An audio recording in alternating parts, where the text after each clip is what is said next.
All right, let's bring it back. Okay.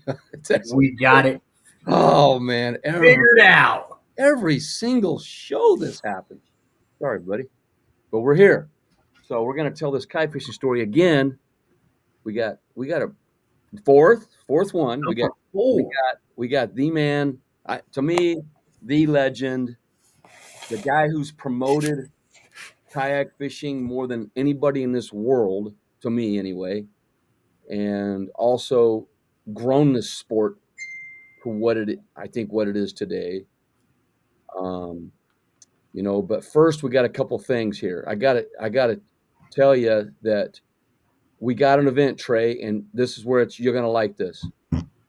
And thanks for coming on, everybody. We'll get the comments going here too. So if you guys got questions during the deal, and we're going to give away a prize. I'm going to talk about that. 2 prizes. I'm going to talk about 2. in a minute. Yeah, 2 prizes. But Trey, get this. We're doing the doggy paddle event at Duck Creek Lake on May 10th. It's graduation weekend. We're going to do it in the morning so people still all the parties in the afternoon and stuff, and graduation's that Sunday here. But here's the deal. We're doing an activity called Go Fetch. Henry, pay attention. Henry, Go Fetch. So here's how it works. Bending Branches is sponsoring a paddle. People are going to bring their own stick, and they can decorate it, whatever they want to do, make it fluorescent orange. The dog, we don't know how many dogs, could be dogs, I don't know, going to swim out, retrieve the stick. The first stick back to shore wins the paddle. Oh, he nailed it. Yeah. It's a wrap. That's He's cool. like, I mean, he's like the Kansas City Chiefs, and he ain't gonna upset this one. All right. So, and we're giving away a kayak. So, guys, it's a free event. Well, you got to bring a bag of dog food or cat food or treats. And it goes to Hearts United right here by Auburn. So, that's a pretty cool idea. All right. Next, real quick, look what I got today. And not the catch board. Of course, we like catch boards. But That look is at clean. that identifier with kayak bass fishing on it. And Does that have your name on it? there's my name on it. And then not only that, he's got another card here with all of the people that are sponsors, and of course my favorite KBF on there. And Crocagator, he got Crocagator on that. Yeah. So all my affiliate guys are on there, and that card I can put in on as well. But in the pictures, think about it. In your pictures, you can now have your sponsors in your pictures because our jerseys are all covered up, and it gives them a little bit more recognition. Well, anyway, Steve Billington, what is it called? Trash Panda LLC, man. Trash Panda decals. These are becoming very popular because you can write on it and erase it with nail polish remover. And so I'm going to steal my wife's nail polish remover Or bug spray. oh yeah, okay, bug spray. So maybe I won't have to steal my wife's nail polish remover. So you can buy these from him, and they're like aluminum plates, man. And Steve Billington's making them. So I thought I'd put a plug in, but guess what? We're going to give one away tonight. Nice. So somebody's going to get their own customized deal at the end. So and what's really cool is I get the opportunity to spend pretty much every day with Steve. And what he's done now is so even if it's not an identifier, he can put, he made a really cool thing for Adam Dinningham where he showed it's like a baseball card of Adam holding his, 22-inch big bass that he caught down a Wapapello. He's able to do that with like sports cards for your kids, put fish on cards, like playing cards. And these things last forever. And he's passionate about it, man. And the turnaround time is amazing. I've seen like maybe 15 people in the last 4 or 5 days posting ones that they've already received from him. So, and if you lose it in the water, your name's on it. So some guy snorkel diving, he's going to say, "Hey, I found your identifier." Okay, here we go. We're bringing Chad Hoover in just a minute here. I think anyway, just a second. There he is. Hold on. That's not the one.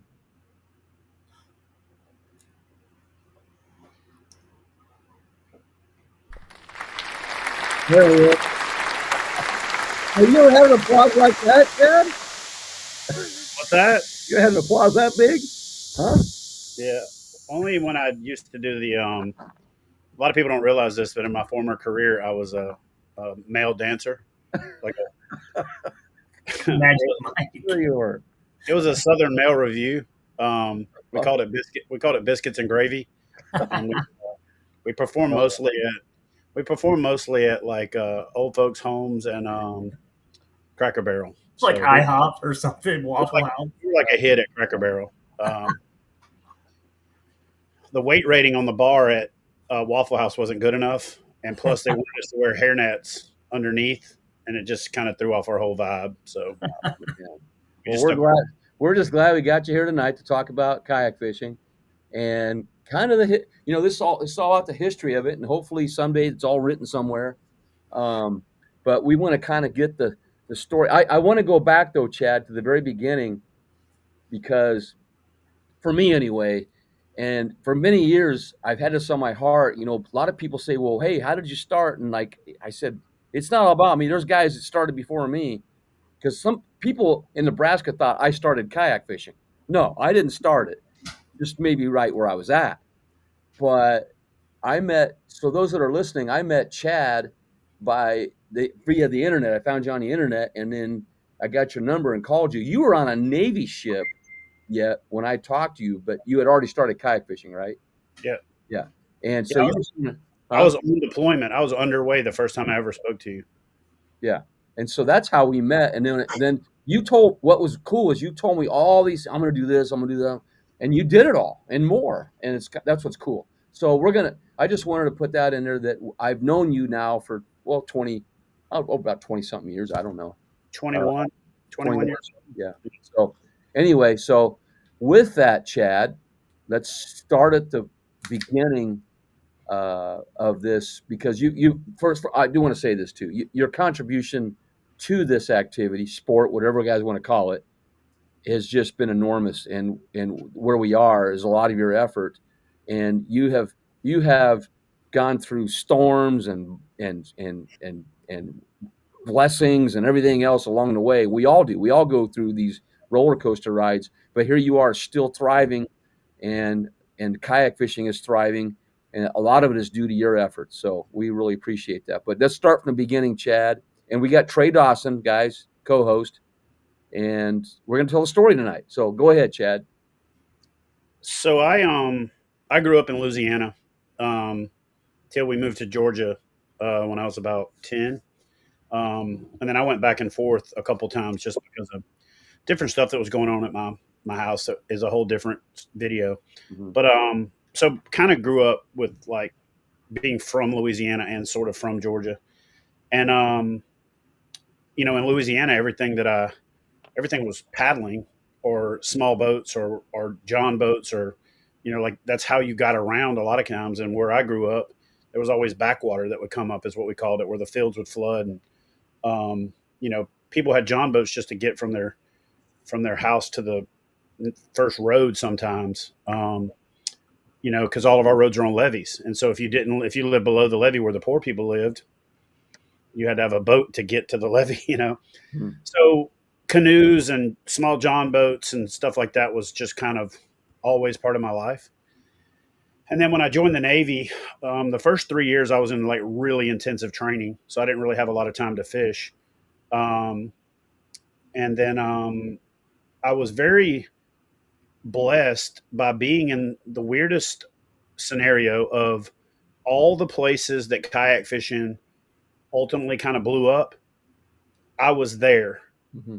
at one time or another. So it was weird that this redneck from Louisiana who joined the Navy ends up knowing guys in California, guys in Texas, guys in Florida, and also guys in Virginia when the sport first started evolving. And Mm-hmm. forums like Texas Kayak Fisherman was going on, and kayak fishing stuff, and some of these forums that people don't even know about these days. Mm-hmm. And I'd be on there and I knew everybody, and people are like, how the hell does this guy know? Look at Like, that. Yeah, look at that. You're everywhere. You're yeah, in Nebraska. yeah. People are like, how the hell does this guy know that guy and that guy? And I think sometimes people just thought I was like making it up, like name dropping. You know how people they say name drop? Yeah. But I was in the Navy and I had gone out to California for a conference, and all the people that I was out there with were substantially older than me. So they all wanted to go out to these places that I didn't want to go out to. And I had met this guy at the conference that was a big halibut fisherman that was from the area. And he said, "Hey, full moon, we can go out to the shallows and we can catch halibut like right off the beach. And I was like, shit, that sounds awesome to me. But he's like, we're going to go out at like 1 o'clock. So I was at the hotel room and I was watching TV. And, back then, like HBO included in the hotel was like a thing, Mhm. like free HBO. Like, so you watch HBO and then the local news. Well, I went down to the lobby and they had this like newspaper. And then they had this, kind of like when you go to the dentist's office back in the day where they had all the different old magazines. So there's like 4 or 5 magazines down there. So I asked the lady, hey, can I take those up to my room? She's like, yeah, no problem. So I go up there and there's just like, forget if it was Western Outdoor News or Western Outdoor Journal or something. It was one of these like West Coast outdoor things. And it had this like full page thing in there about this Fred Hall show.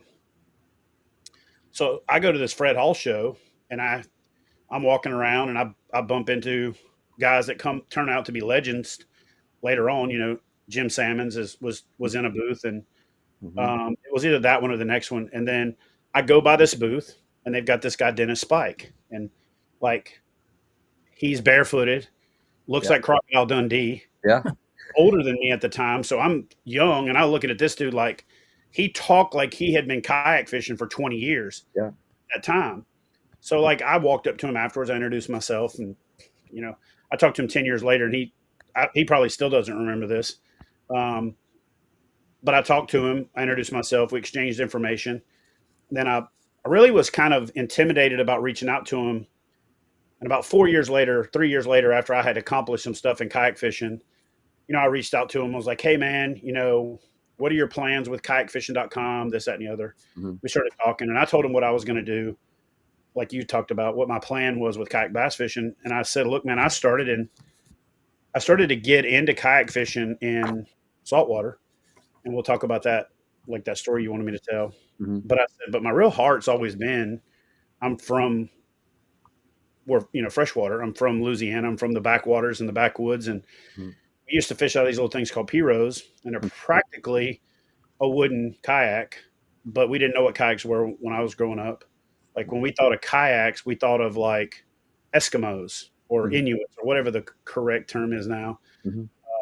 Native Americans who were the first people to get in um, a sealskin Mhm. frame that they sewed themselves into to go harpoon them, Mhm.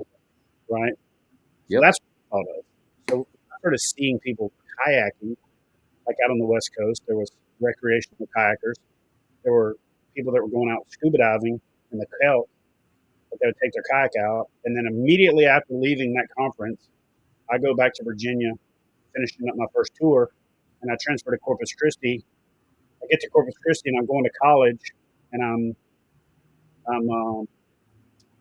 working a part time job, going to college, and guiding fishing trips, like active duty guiding fishing trips and working waiting tables at a restaurant all at the same time because I just was like I didn't want to have debt. Like that was my whole thing. Is Mhm. I just didn't want debt. So I end up starting to guide these fishing trips, and I take these guys that are there for a conference to the Padre Island National Seashore, and we're coming up the beach, and these guys are all Asian, and only one of them spoke English, and he had to translate to the other two, and they found me in the Penny Saver, like this old newspaper that was like the old version of classifieds. They Mhm. found a little ad in there. They called me up and I took them fishing. Well, we're coming up the beach and we run into this guy that's shark fishing. And this guy is like got a little small kayak and he's paddling Mhm. baits. And I Mhm. mean, I'm not kidding you.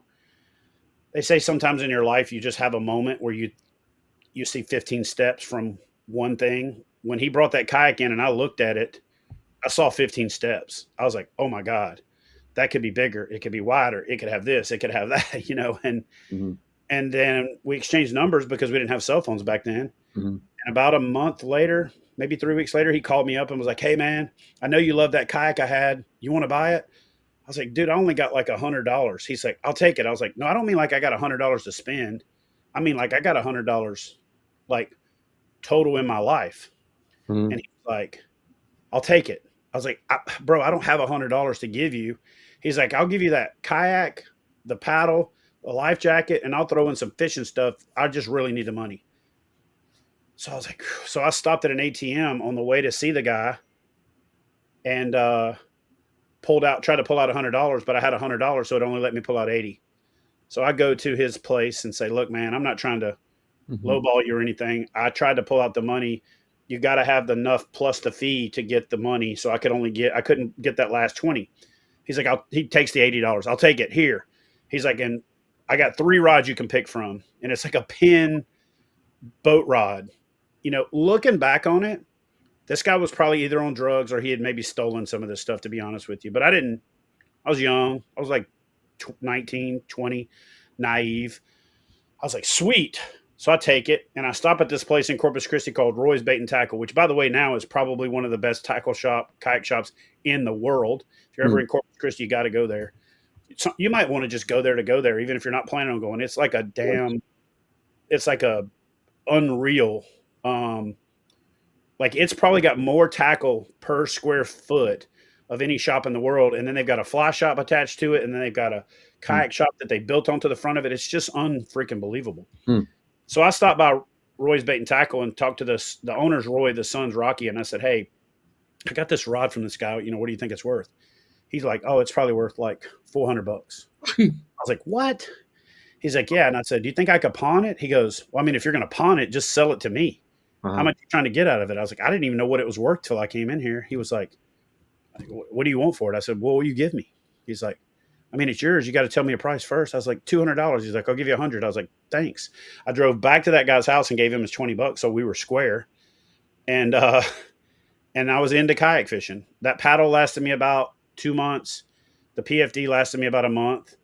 And I actually freaking flipped the kayak the first, I say 100 yards, trying to give myself credit. It was probably the first 50 yards. I got in this little ocean kayak Frenzy, and it was the Frenzy before the Frenzy that people know now. Like it was the original Frenzy. It was like sitting on a grease log if you're anywhere over 150 pounds. You know what I mean? It was designed for teenage girls at resorts. So I get in this thing, paddle 100-yard flip.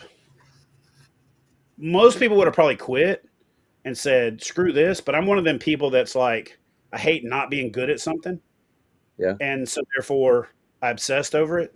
So then I started playing with ideas, and I think I put crab pot buoys on the side of it to give it a little bit more stability within the first 2 weeks. And then I started using it more as like a wading platform. Like I would wade and it was my floating tackle box, and I would jump in it to get across a channel or to get across a deep spot. And then I would get out. And then a lot of times I would just turn sideways, put my feet on the ground, raise them up enough for the wind to blow me, and then put them back down so I could fish some more. Oh yeah. And I was fishing really shallow flats for redfish, speckled trout, and flounder. It got to the point where I was catching redfish so easy that they almost got boring. But then speckled trout, especially big ones, I got obsessed with them. I mean, I've got obsessed with big speckled trout and probably obsessed over them for like, I don't know, 3 or 4 years. I mean, I was obsessed. I would fish. I think one time I fished 42 hours without getting out of the water. Like I wade fished like 42 hours. And this is not me like, oh, this is just saying it's an actual mainline sickness. I was like freaking, none of what I did back then made any sense. So I was obsessed with it, and I started catching these giant trout. But then the more giant trout I caught, it didn't scratch the itch. It's like you got an itch, and instead of putting like Campho-Phenique or Neosporin on it, I put something to make it itch worse, right? So the more I caught them, the more I got obsessed with them, and then I started trading ideas with other anglers in the area, and it was just a mad, crazy obsession. And then I ran into Marty Mood, who was going through flight school in the Navy at the time. Did you get him into kayak? Did you get him to kayak fishing? I can't hear you. Did you get him into kayak fishing? I can hear you, Marty. Do you have your? Can you hear him, Trey? Yeah, I can hear him. I can't hear either one of you guys. Uh-oh. Sorry to interrupt your story. You can't hear me, Chad? I'm not. Now you're. I can't hear you. Really? Can y'all hear me? Yeah. Yeah, I can't hear either one of you guys. Turn your volume up. Oh, there we go. It just started. Oh, okay. Back to Marty Mood. Did you get Marty Mood into kayak fishing? Sorta. Okay. He was interested in it, and we started talking about it. And I was like, "Damn it, dude!" He's like, "What?" And I said, "Come over to my apartment. I want to show you something." And I showed him my kayak that was hidden on my I had a storage like compartment that you could rent in the apartment complex where you kept stuff in, and I had the kayak shoved in there, and so he was thinking about and looking at getting into kayak fishing because we had been wade fishing together, but I would never take other people kayak fishing. Kayak fishing was like my secret. That's Like, me too. Same thing. Same I thing. didn't even, I Yeah. didn't even want to share it. Like Yeah. straight up, I Yeah. would literally go Yeah. mostly at night. If I would take my boat and I would put it in there and cover it with a tarp, I'd go fishing because I'm telling you, when I first started kayak fishing, Yeah. I had a flats boat and I was guiding flats trips. Yeah. And when I got the kayak, I started putting it in the center console, and I'd get to the spot and I couldn't get to these redfish, and I'd get in the kayak and I'd go to them, and I was just wearing them out. And I was catching. I'd come back to the boat ramp, and people would be like, "Tough day, man. How'd you do?" And I'm like, I killed them." And they're like, "Shut up." And I'm like, but it was just because I had access that other people didn't. Yeah. Yeah. Nobody else was doing it. I could get into places that even wade fishermen couldn't get because I could get over the little deep sloughs and cuts, and I could get over the pluff mud, and I could just get into places like literally nobody else could get into. And so I started fishing tournaments and started doing well in them. Marty jumped in and started doing tournaments. I had about 3 years of kayak fishing before that because I was enlisted in the Navy, stationed in Corpus Christi. I was going to college at night. I got my degree. The Navy's dumbasses made me transfer to Virginia because I had 2 months left on my orders before I was going to OCS. Transfer to Virginia, move my family, then go to OCS back in Florida, and then I moved my family back to Corpus Christi because I knew I was going to go back there for flight school. So I get done with aviation officer candidate school, the pre-flight stuff in Pensacola, and then I go back to Corpus, and that's when I met Marty. So I had been kayak fishing before that. Then I go to Pensacola, and I was even kayak fishing in Pensacola by renting kayaks from the base outdoor rec, and I was taking them out and fishing out of them. What year? What years was this? This was so my first year was kayak fishing was 96. Okay. And then when I ran into Marty Mood, I think it was like 2000, 99 or 99 or 2000, 99 or 2000. So what I wanted to say was, in the meantime, I'm in Nebraska, and it's 97, and I buy my first kayak on eBay, and had no idea this was even going on. And you, of course, neither one of us had our own little silos going on. Neither one knew what was going on. Right? Yeah, that's what I was trying to say about how lucky I was. Yeah. I go to California and I see Dennis Spike get all fired up about kayak fishing. Yeah. Fast forward like 7-8 months, I'm in Corpus Christi now, going through, doing I'm station SAR there, station search and rescue, and I had learned the area really fast because I fly in a helicopter all day for my real job. Yeah. And I would basically sit there with my feet out on the skid looking, and I would see these big clouds of mud for redfish. Yeah. I'd mark the spot, and then I'd go out there that evening. Oh, wow. Oh, my God. It was like easy. Yeah. It's when I started guiding. It's because I'm thinking I've got the cheat code. I'm going flying every morning for a SAR flight. Yeah. I'm seeing these schools of redfish. I'm marking a landmark, and then I got a little Garmin E-Trek GPS that I would keep in my flight suit. When I see redfish, I'd mark the schools, and when I go back out there, I'd do the one compass screen that's like go to with the arrow, and I would just keep going until I started running into redfish. Wow! And so then, when I was guiding these Asian guys, I didn't have enough kayaks to guide 3 people, and they mostly wanted to fly fish. So I was like, "Are you wanting to catch a certain species, or do you just want to catch a bunch of fish?" "Oh, we just want to catch anything." And I was like, "All right, we can go to Padre Island National Seashore. We can go all the way to this land cut and drive back up, and we can cast into the surf, and you're going to catch jack crevalle, skipjack, and speckled trout." Wow! Plus, I wanted to scout for what we call these tide runners, these big female speckled trout that run the surf. And so I would scout the trips, and I would basically let these guys catch these skipjack, and I would throw them in a bucket so I could give them to the shark fisherman. And the shark fisherman would tell me, "Hey, there's a washout up here that's got a bunch of trout in it." It was like a big, community kind of a thing.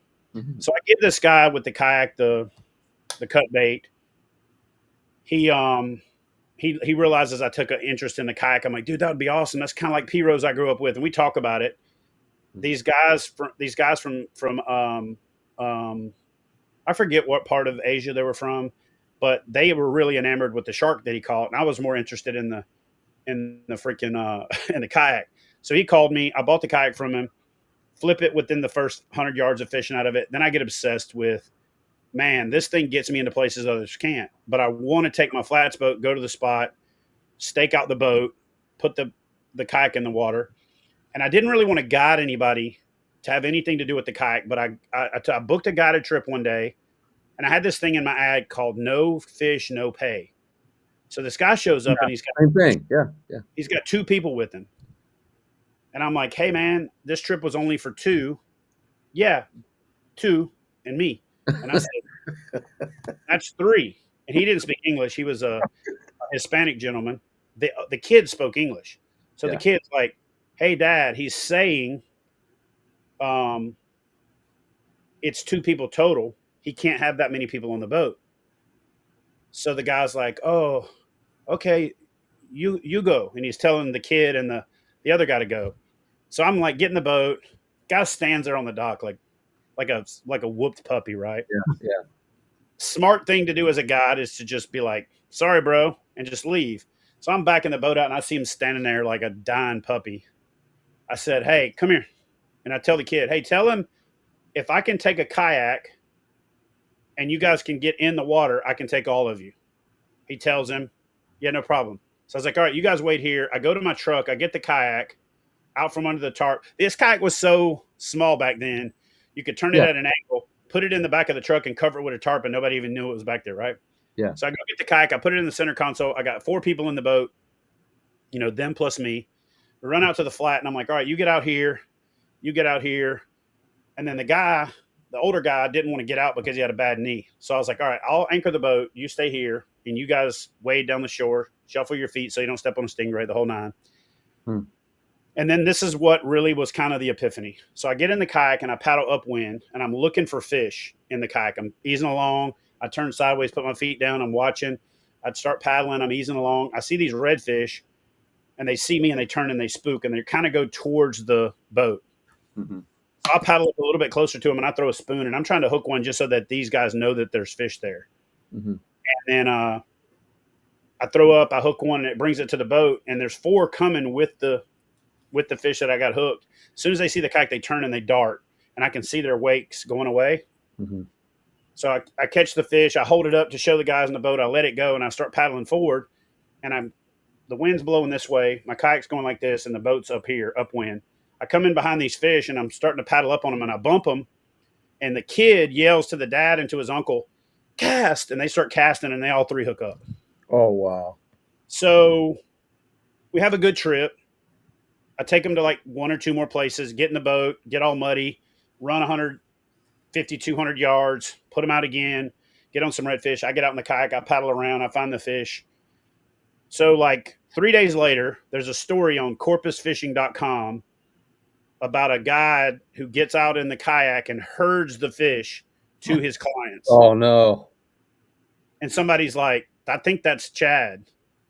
And my name back then was Oso Addict because I fished the Oso Bay a lot and I was an addict. So you know how everybody had a forum name back then? Oh, yeah. So my forum name was Oso Addict. So they're like, "Oh, Oso Addict is the guy. That's who they're talking about." Yeah. So I jump on there. Hey, I wasn't hurting the fish to the guys. I was just doing this and this and this. So do 2 or 3 more guided trips and these people pile on. And a guy named Tyler, I think Tyler Thorson from corpusfishing.com calls me up and goes, "Hey, we either got to go out and fish and you show me what you're doing, or I got to call bullshit on this whole Yeah. herding fish thing." Yeah. I was like, "Well, I never claimed it, but I mean, I could show you what I'm doing." So we Yeah. go out and I show him, and he's like, "Oh my God, this is crazy." So he goes back and puts hardest working guide, hardest working Gulf Coast guide or something like that, right? As a thread on this one. And my phone blows up. He puts Oh, my contact information. And at that time, I could kind of pick and choose like what trips I wanted to do. I was still waiting tables because that was like guaranteed. The mm-hmm. wind was really bad in Corpus, so there was days where, if the wind's blowing 40, it's kind of hard to take people fishing. Mm-hmm. And so I was working full time in the Navy, going to college, working waiting tables and guiding all at the same time. And like people are like, "When did you sleep?" I'm like, before class, Mm-hmm. after work, at the gym, between guiding sessions, like whenever I could. Never Mm-hmm. like I slept from this time to this time. It was just kind of like whenever I could squeeze it in. Our stories are so similar. And so, but I'm just like, I'm gobbling it up, because Yeah, this is all new. I grew up in Louisiana. We had gone to the coast a couple of times when yeah, my grandpa had some friends, and we went out and did the popping cork thing for speckled trout, and they killed everything we caught. And they didn't taste as good as we call them white perch or sockeye, but the world calls them crappie or crappie. yeah. So I grew up on them, like fishing right in front of our house for the. My Mhm. grandpa was like he was kind of a legend for going in the woods and cutting all these canes, and he would put rebar in the bottom of the river or the bayou, and he would stack these cane up around it and put baling wire around it and twist it up, and that would make current breaks for the crappie, and they would stack up behind it, and he'd go along with a tight line jig and wear it out, but then other people would come and fish his cane. Huh. Um, That's so cool. I got hooked on bass fishing because my grandpa, my pawpaw, was a damn crappie fisherman, but he had a 14-foot John boat that he scull paddled. So my ass was always out in the middle of the bayou, and he was easing along where he could put his pole. So he's got like a 12-foot, fiberglass telescoping cane pole Uh-huh. and a Uh-huh. 14-foot thing. So I'm out in the middle of the bayou. You know what I'm saying? Like, Yeah. so I started carrying a bait caster so I could cast up to the bank and fish while behind him. So he Mhm. would be catching crappie and I was catching bass, and I was happy as a pig in poop because Yeah, when you grow up catching crappie from the time you're like yeah, 2 to you're like 8 or 9, that gets to be old hat. And you hook a bass that fights and jumps and does all this. You're like, man, yeah. this is great. So we had this like relationship. He Mhm. would sit in the front and crappie fish, and I'd sit in the back and bass fish. And then if I get a backlash, he'd be like, "You got that backlash out yet?" Huh. And I look back on it, and it was like never like, "Hey, give me the reel and I'll fix it for you." It was always like, "You got that backlash out yet?" I'm like, "No." All right, well, Huh. the longer it takes you to get it out, the more incentive there'll be to never backlash it again. That was like his philosophy. Yeah. So there was times I'd make 3 casts at a backlash. I'd spend the whole rest of the trip trying to get the damn backlash out. I'm like, Pawpaw, can I just cut the line? No, you ain't wasting that line. Like, all right. So I'd be back there checking with this thing. And so that's kind of how I got into bass fishing. But it was also I could take the boat on my own, and when I would take the boat on my own, I would just bass fish, and then I got into catching crappie on baits that were for bass fishing. So I really like that. I like the active fishing. Mhm. Everybody else does the slow stuff or throwing live bait out and waiting. I liked, you know, I Mhm. liked I liked active fishing. Mhm. And so when I saw the first roto molded fishing kayak, my brain went John boat, P-row, way to fish, shallow water, and all the synapses fired. And I was just like, I was absolutely hooked. Mhm. And I go to the California, I come to Texas, I end up running into Dean Thomas, Mhm. Scott Knoll, Mhm. Ruben Garza, and some other guys on a flats trip just randomly. Not like, hey, let's go meet up and go. Like, we'll just run into these guys. Yeah. So think about this. In my first 6 to 8 months of kayak fishing, I run into Jim Salmons and Dennis Spike in California. I come to Corpus Christi and run into Scott Knoll, who Mhm. wrote Kayak Fishing: The Ultimate Guide, Mhm. Dean Thomas, Ruben Garza, Mhm. and Jim Salmons.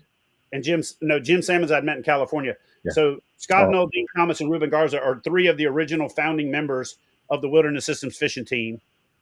And then I go to Virginia, I meet Jeff Little. Yeah. Oh no, I'm sorry. I go to Florida and I meet Kevin Finn, who is the founder of East Cape Canoe and Tactical Skiffs, the company that makes like the Gladesman and all these other boats, which he and Mm. I actually sketched together on a dang on napkin. And Mhm. he told me everything he was going to do with his company. And I said, well, this is what I'm going to do in kayak fishing. And Mhm. we did it, right? We went our separate ways and did it. Mhm. And so then I literally trade up from the kayak that I was in at the time to a boat that Kevin has called the Drifter. He actually sold me a Drifter that was part of his guide fleet. And the crazy story about that is the design team for Ocean Kayak that was trying to design a fishing kayak came to Corpus Christi, Texas, while I was there, so Mm. that they could design a boat in a place where nobody would know what they were doing. They go into this place, and this place goes, "Oh, well, there's this guy here that's already kayak fishing," and they're like, "Wait, what?" Huh. They thought they Wow. were there to get away from everybody. So they reach out to me, and I help them with the design of this boat. They kind of made me some promises, and then they actually dicked me over on the whole deal. I go in to pick up the first boat, and they're like, the deal's nowhere near what they said they were going to do.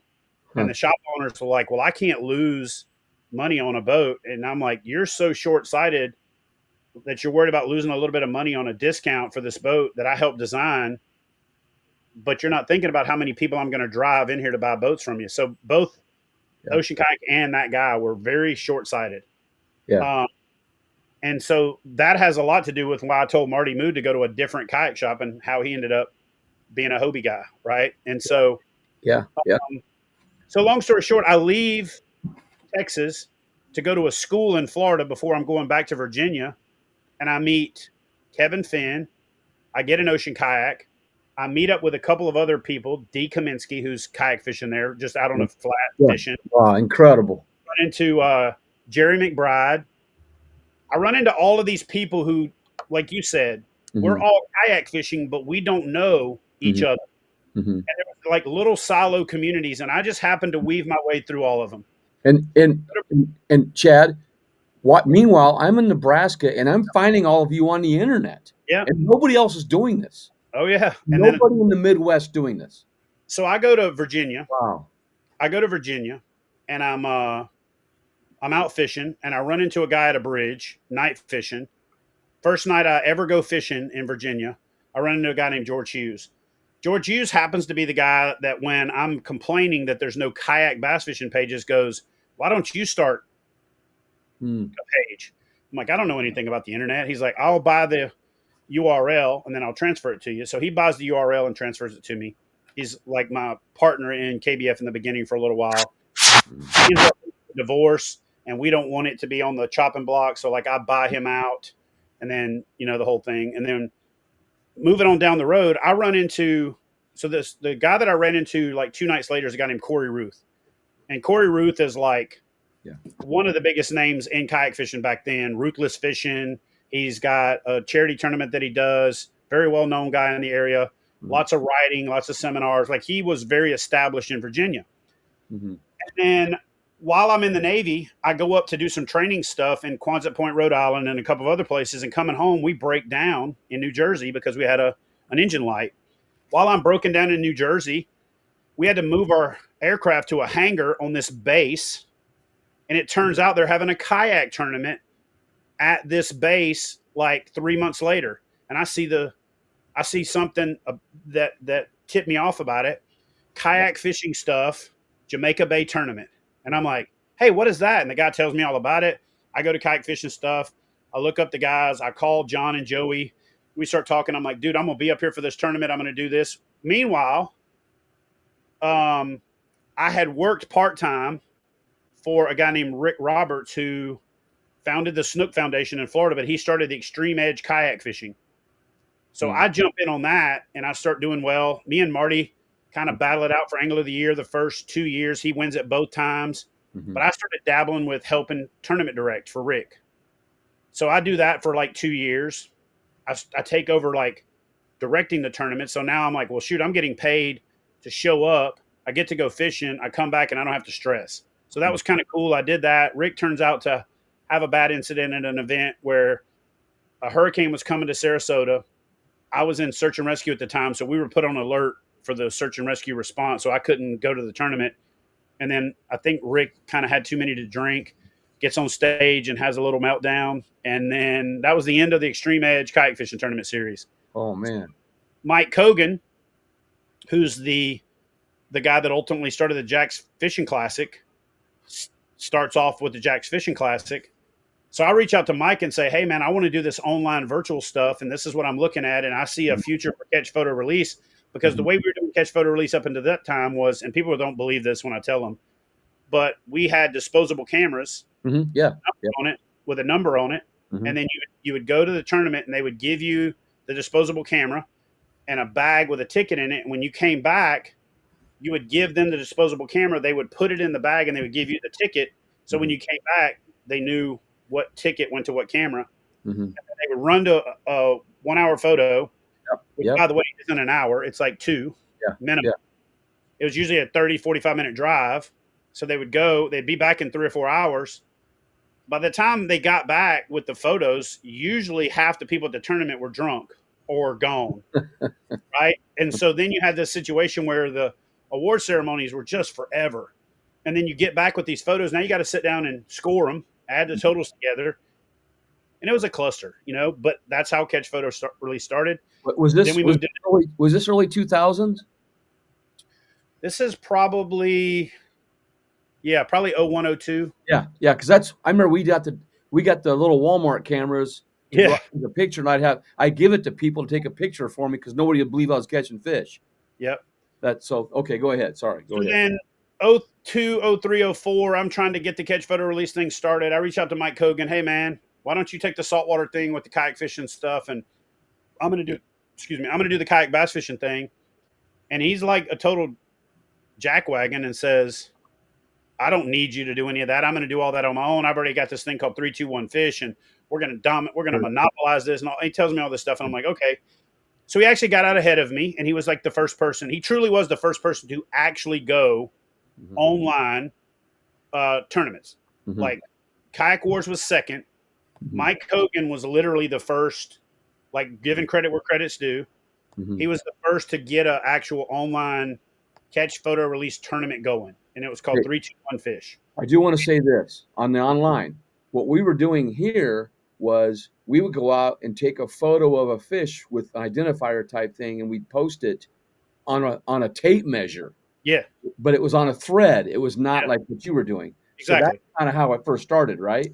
So I would do that too. I was doing threads on kayak fishing stuff, Texas kayak fishermen, and tidal fish out of Virginia. And then ultimately I built my own forum. And for our first couple of years, the Catch Photo Release was on, you post a picture on the forum, right? You post your 5 pictures and then you have your total there and people would verify it. So anyway, but Mike Hogan was the first one to get an actual programmed, you enter a tournament, you pay an entry fee, you hit submit, you upload your fish, and they were on a leaderboard. So he got that part going first. So then myself and George, from the guy that bought the Kayak Bass Fishing page, was like, hey, I can do something like that. Together we can build it. You tell me how you want it to look. So we built our own first Catch Photo Release, and that's when you called me. Yeah, I entered those. You were like, I think I called you and said, hey, man, somebody's like thinking you're not really catching these fish in Nebraska. Yeah. Are you really in Nebraska? You're like, dude, I'm in Nebraska. I'm like, okay. And back then it was all nationwide, and it was a Wild West, right? Yeah. And but that's when it started connecting people. There were silos called Jack's Kayak Fishing had its forum. Kayak Fishing Stuff had its forum. Texas Kayak Fishermen had its forum. And then if you remember, OEX, which is the parent company of kayakfishingsupplies.com, they had a forum. So those 4 forums kind of were the corners of kayak fishing. Dennis Spike had one too. Dennis Spike had one. Yeah, kayakfishing.com. He had the first one, but it was the worst one. And he was so hard-headed that he wouldn't like update it. It was very I remember. It was spammed out all the time. There was porn sites advertising on there. It was all duct taped up. It was Dennis in the electronic form. He was like, he was just a wild man. And that's the way kayakfishing.com's forum was in the beginning. Yeah. And so all of these silos were everywhere. What started to happen was people would bleed over from one to the other. Yeah. And, to be honest with you, I think the biggest uniting force in the sport of kayak fishing in those formative years, like I'll say 2001, 2002 to about 2008. Like people think the boom happened 2017, 18, 19, whatever. That's like the second boom. Yeah. Like when you see an airplane flying through the air and it's got that little sonic boom ring around the front, and it's got this big one behind it. Well, the first boom was that 2006 to 2010 time frame. Yeah. So during that time, if you were to ask me what was the most influential driving force in kayak fishing getting to where it is now, in other words, one of the bedrock stones of it was the Texas kayak fisherman forum. Yeah. Because for whatever reason, Yeah. It blew up. It just blew up. For whatever reason, the people from California would come to that forum. The people from Virginia would go to that forum. The people from Florida would go to that forum. And then the people from Jersey and all that would come to that forum. But not everybody from there went to the other forums. You know what I mean? Texas kayak fisherman was the Turney X of kayak fishing community, if that makes sense. It was the first commercially viable thing that we all can umbrella that we connected under.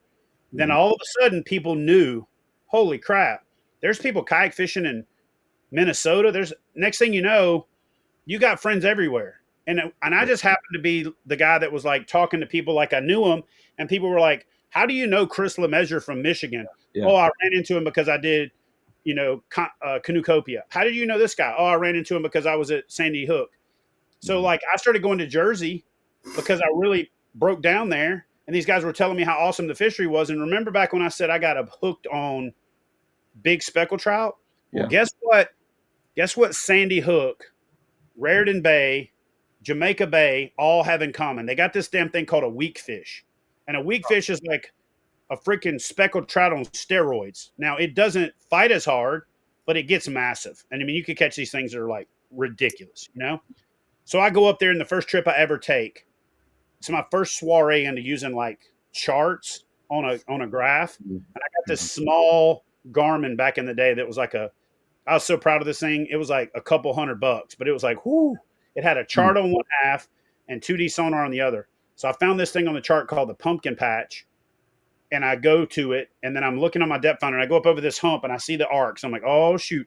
And I throw a sluggo out, which some Yankee dude had told me, bro, if you're going to go fish for wig fish, you got to use these like 13-inch sluggos. And I'm like, man, you're out your damn mind.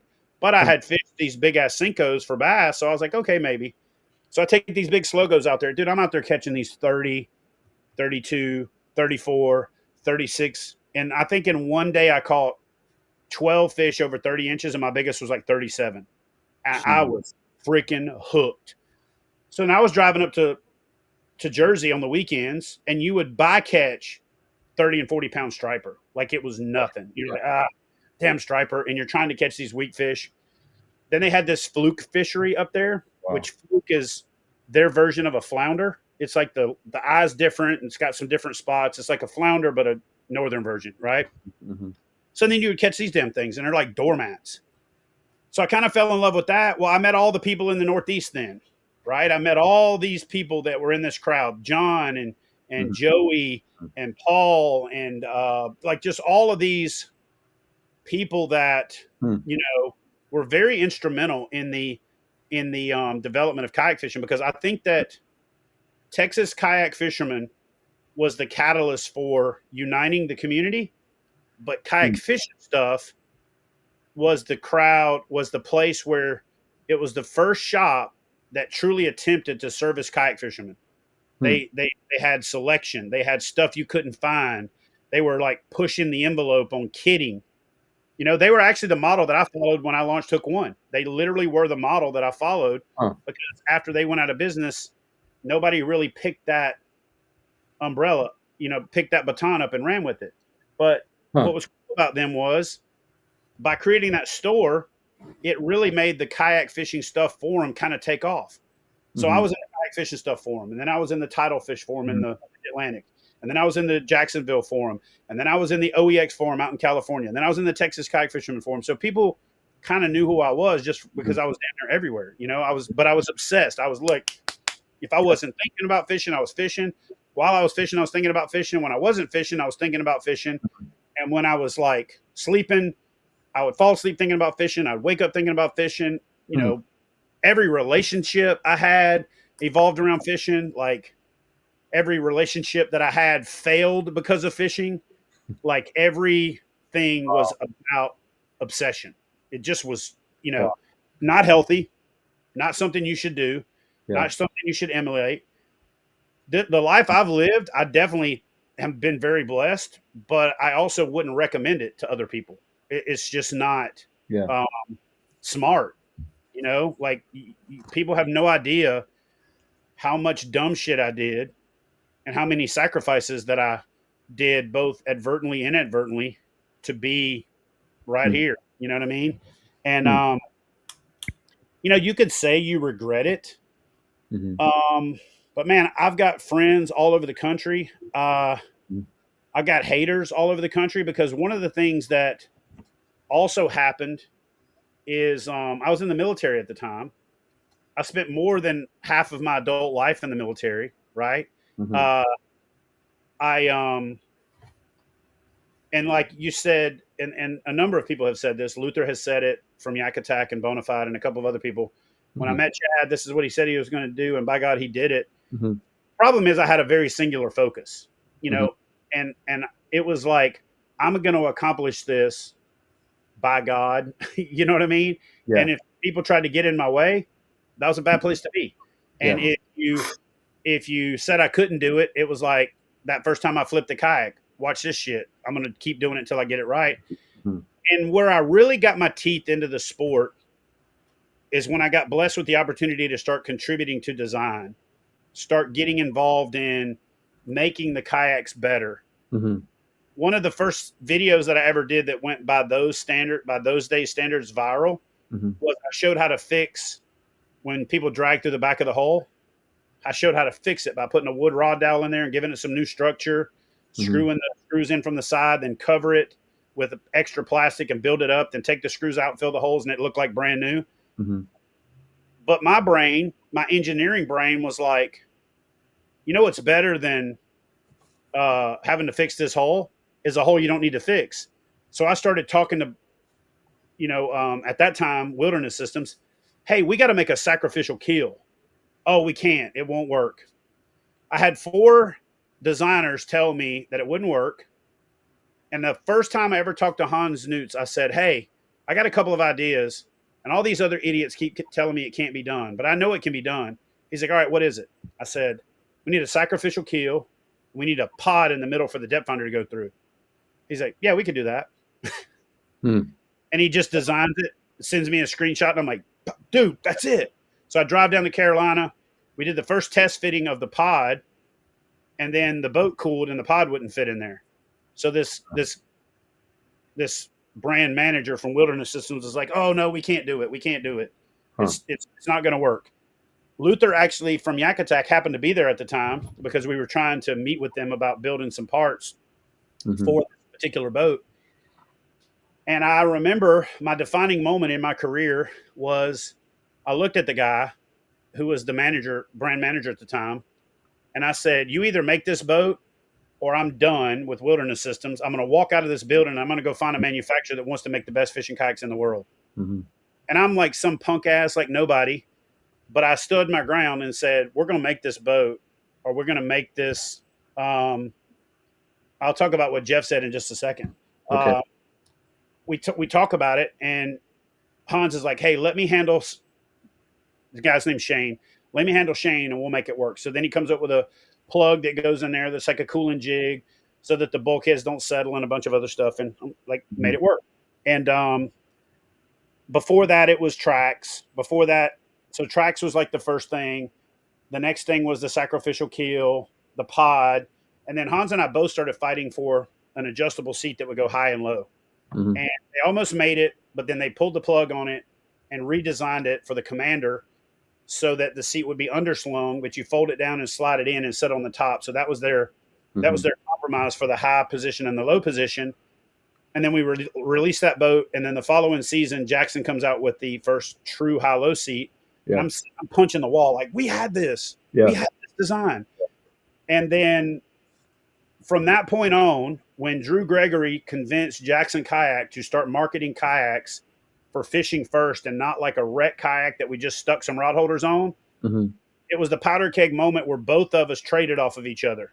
And then Jim Salmons is like the point man for ocean kayak in the day. And then these guys are the point people for Hobie.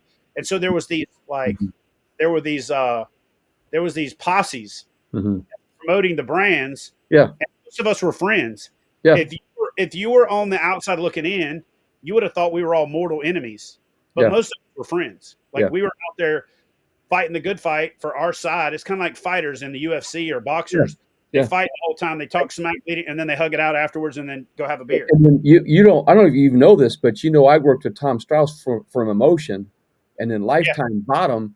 Yep. I was working on a camo green kayak that whole time, and he finally came out with it, but it was way after you guys did. But we Well, all you know what happened? You know what happened with that first camo green kayak is What's that? my nickname is Not Right. You know, Yeah. that's what. Yeah.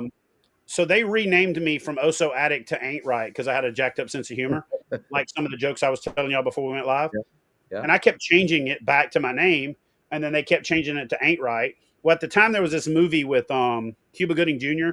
where there was this retarded baseball player, and they called him Ain't Right or Can't Get Right or whatever. Yeah. So I was like, man, I don't want to be called Ain't Right. So I'm not kidding you.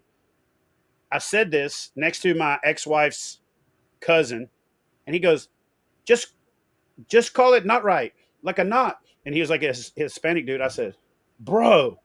So I went in and changed my name to Not Right with a K because I'm left-handed. It's Not Right. It's got a fishing finesse, and that was the name of my brand for probably 10 years. Yeah, it was. Yeah. Yeah. So anyway, so I go to Confluence and I befriend everybody in the factory. Okay. And I learned this game in the Navy. If I needed a part really bad, I would put it on order at shift change. Then I would go pick it up before the next shift change came in. Because if I wasn't allowed to get that part from my aircraft because my priority was lower than the other squadron's priority, I'd put that shit in at like 15 minutes before shift change. I would jump in my truck and drive over to supply and be like, hey, I need to pick this part up. Before they could vet it in the system to see that the other squadron's priority was higher than mine, then I would hand them the part and I would go back to the squadron and hand it to my guys, or I would start taking it apart and install it. So once it's installed, they can't take it back. Yeah. So anyway, I learned how to play this game. So what I did is I got the national sales manager for Confluence to put in an order for a boat for me, but I wanted to go film how to make it, and I got them to put Chad Hoover camo as the color. And they were like, they put camo on the first order, and I called the guy back. No, man, I need you to put Chad Hoover camo so they understand it's camo to my specs. Yeah. They're like, yeah, no problem. So I get there and I'm talking to the floor supervisor, and I understood a manufacturing environment really well because I worked in that environment in the Navy. So I go to the floor supervisor. I'm like, hey, who's the shift supervisor? He tells me. Who's the rotomolding technician in charge of the oven run times and all this? And I said, hey, if I want a kayak to be camouflage, but with like a streak of lime green mixed into it, what kind of ratios do I need to get? And how do we need to run the program? So there's two types of ovens primarily used. So if you say like this is a kayak, there's ones that rotate like this that just go back and forth. And then there's ones that rotate all the way around and they're on an arm like a spider. Yeah. One type's a shuttle type, the other type's a turret. And so anyway, so I'm asking him, how do we need to program it to get it to look right? He goes, man, why don't we just do this? Why don't we just throw together a couple of shot profiles? Shot is the plastic that goes into the hull.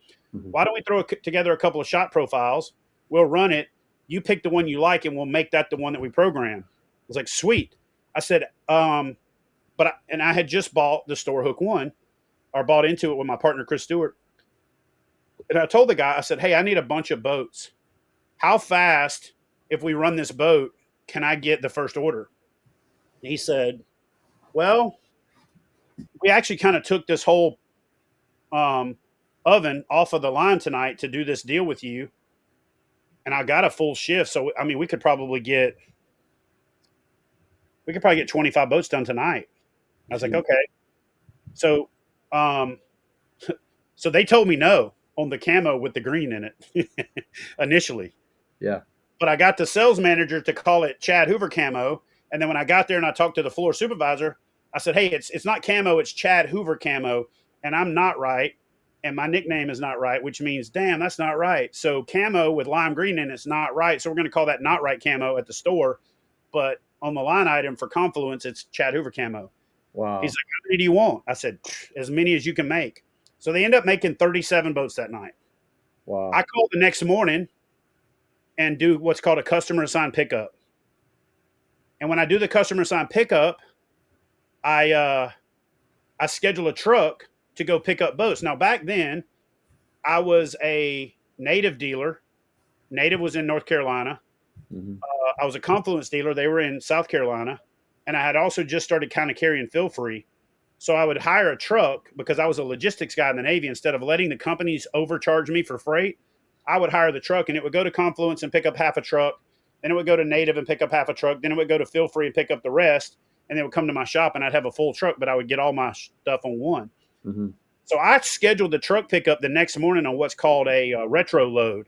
I found a truck that was deadheading back home that had an empty truck. Called him up and said, "Hey, can you stop by South Carolina and pick up these boats?" Mhm. Blah blah blah. He's like, "It'll be $62 for the pickup charge, for the backup charge, and then I'll charge you my fuel surcharge plus $200." I was like, "You're the man." And so I worked with these guys, and they loved me because I would also tip them. Mhm. So this guy goes by and picks up the boats. I take pictures of them. I put them on the internet. I got them all over the shop. And before Confluence even know that I was going live with this boat, I had sold almost all of them. So the Wow. national sales manager calls me up. You like bleep bleep bleep. I just hold the phone over here, like yeah, whatever. Wow. He'll calm down in a minute. So Well, while he's going off on me, I got the phone on mute where he can't hear me, and I'm typing an order for 150 boats to the national sales manager and copying his boss. So he gets done screaming, "You mother!" He MF'd me like about yeah. 15 times. Yeah. Gets off the phone, and I said, "Hey man, I just put in an order for 150 more not right camo." He's like, "What is not right camo?" I said, "It's the one that I just had made last night." "Oh, you're not getting that color. I already told you." Yada yada yada. Wow. While I'm talking to him, I get a bink. I get a response from Shelly, who was his boss. "Hey Chad, thanks for the order. We'll get this in. I'm assuming you already have the SKU set up with Chad. Chad Trotter was the night guy." I said, "Absolutely." She's Mhm. like, "Cool, I'll get this in the system." While I'm still talking to the national sales manager, who basically I emailed him and his boss at the same time. And it's like, numbers don't lie.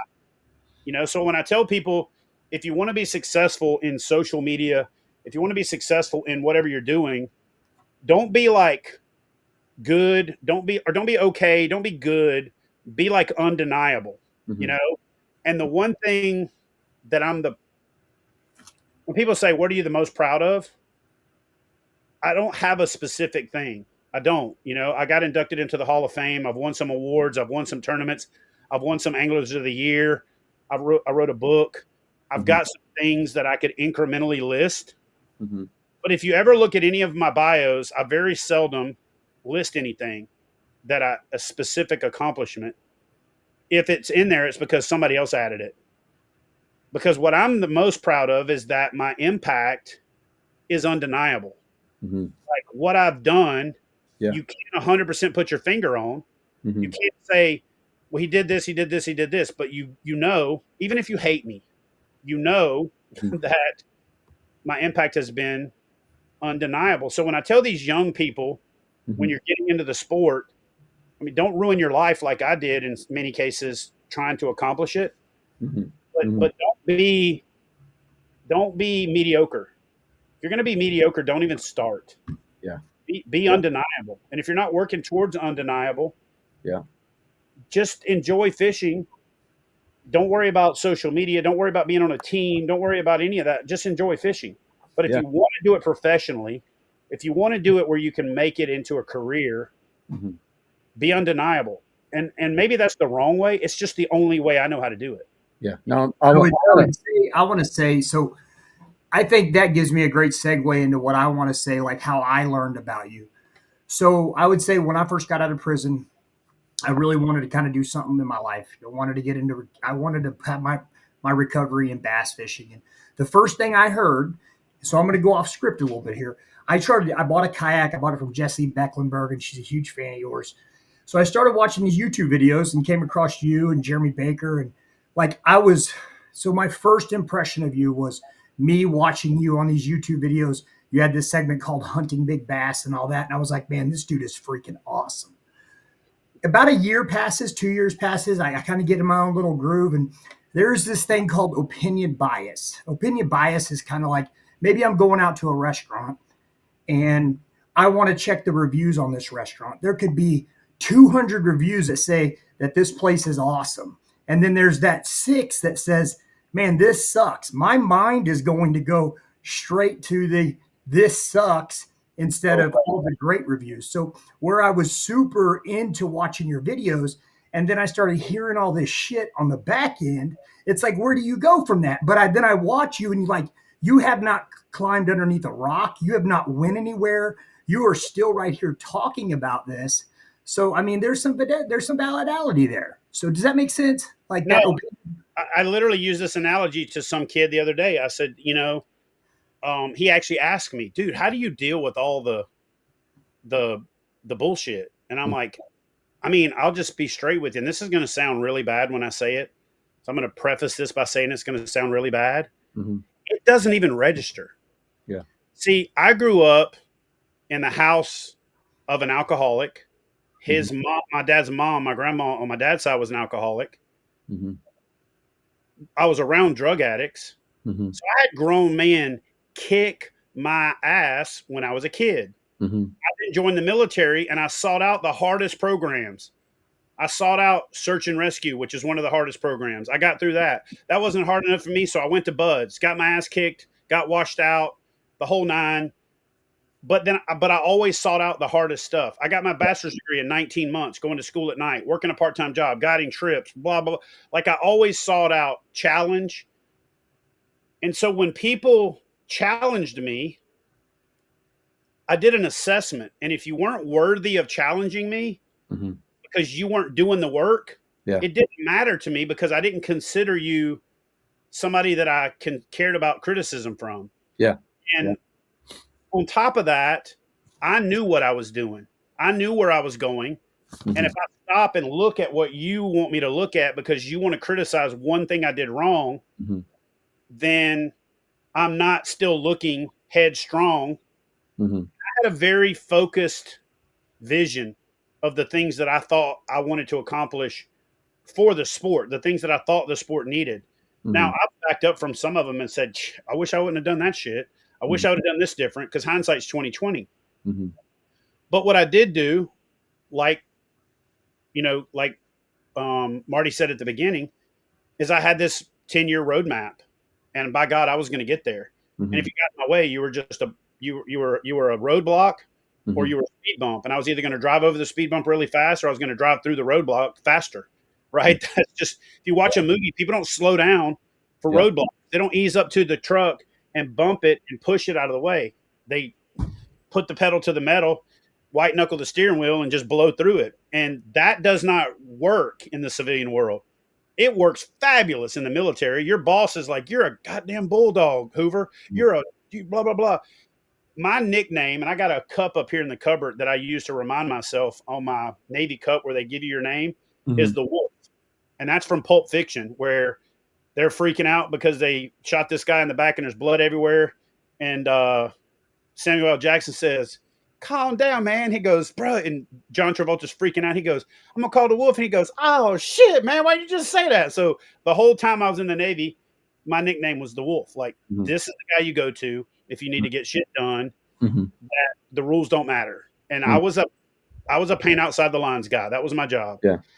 So when it come to this stuff in the Navy, I mean, when it come to this stuff in kayak fishing, from what I had been through in 3 wars, 10 conflicts, 6 deployments, all this stuff, a couple divorces, growing up as a kid of an alcoholic and an alcoholic infrastructure, all my friends dying from drug overdoses,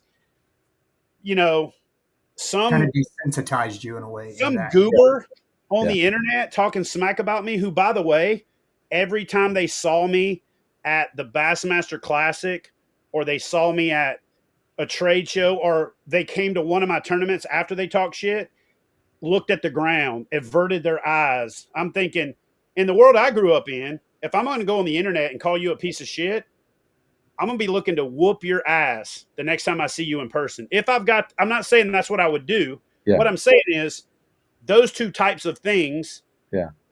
If you think so poorly of me that you're willing to talk about me and try to damage my reputation, my personality, everything about me, and try to damage my business, you should be looking for an opportunity if you see me in person.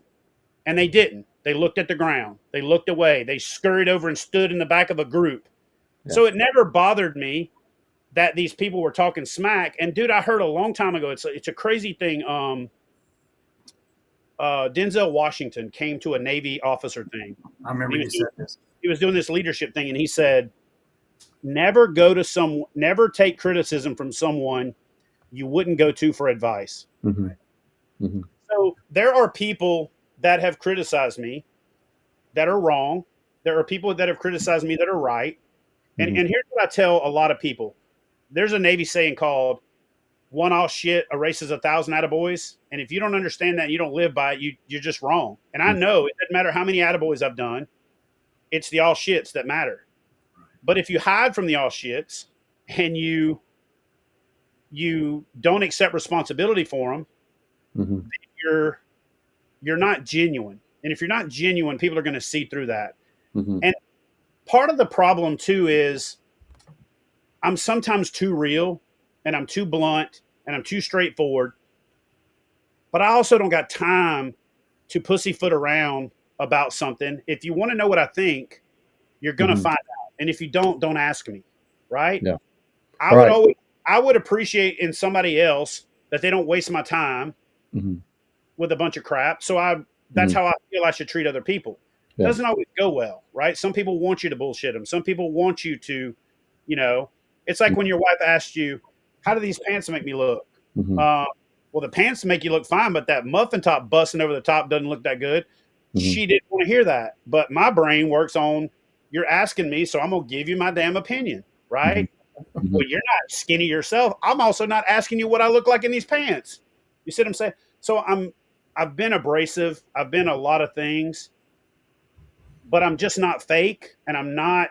I can't sugarcoat shit. It's just not in my person. I tried it, and I felt like I was like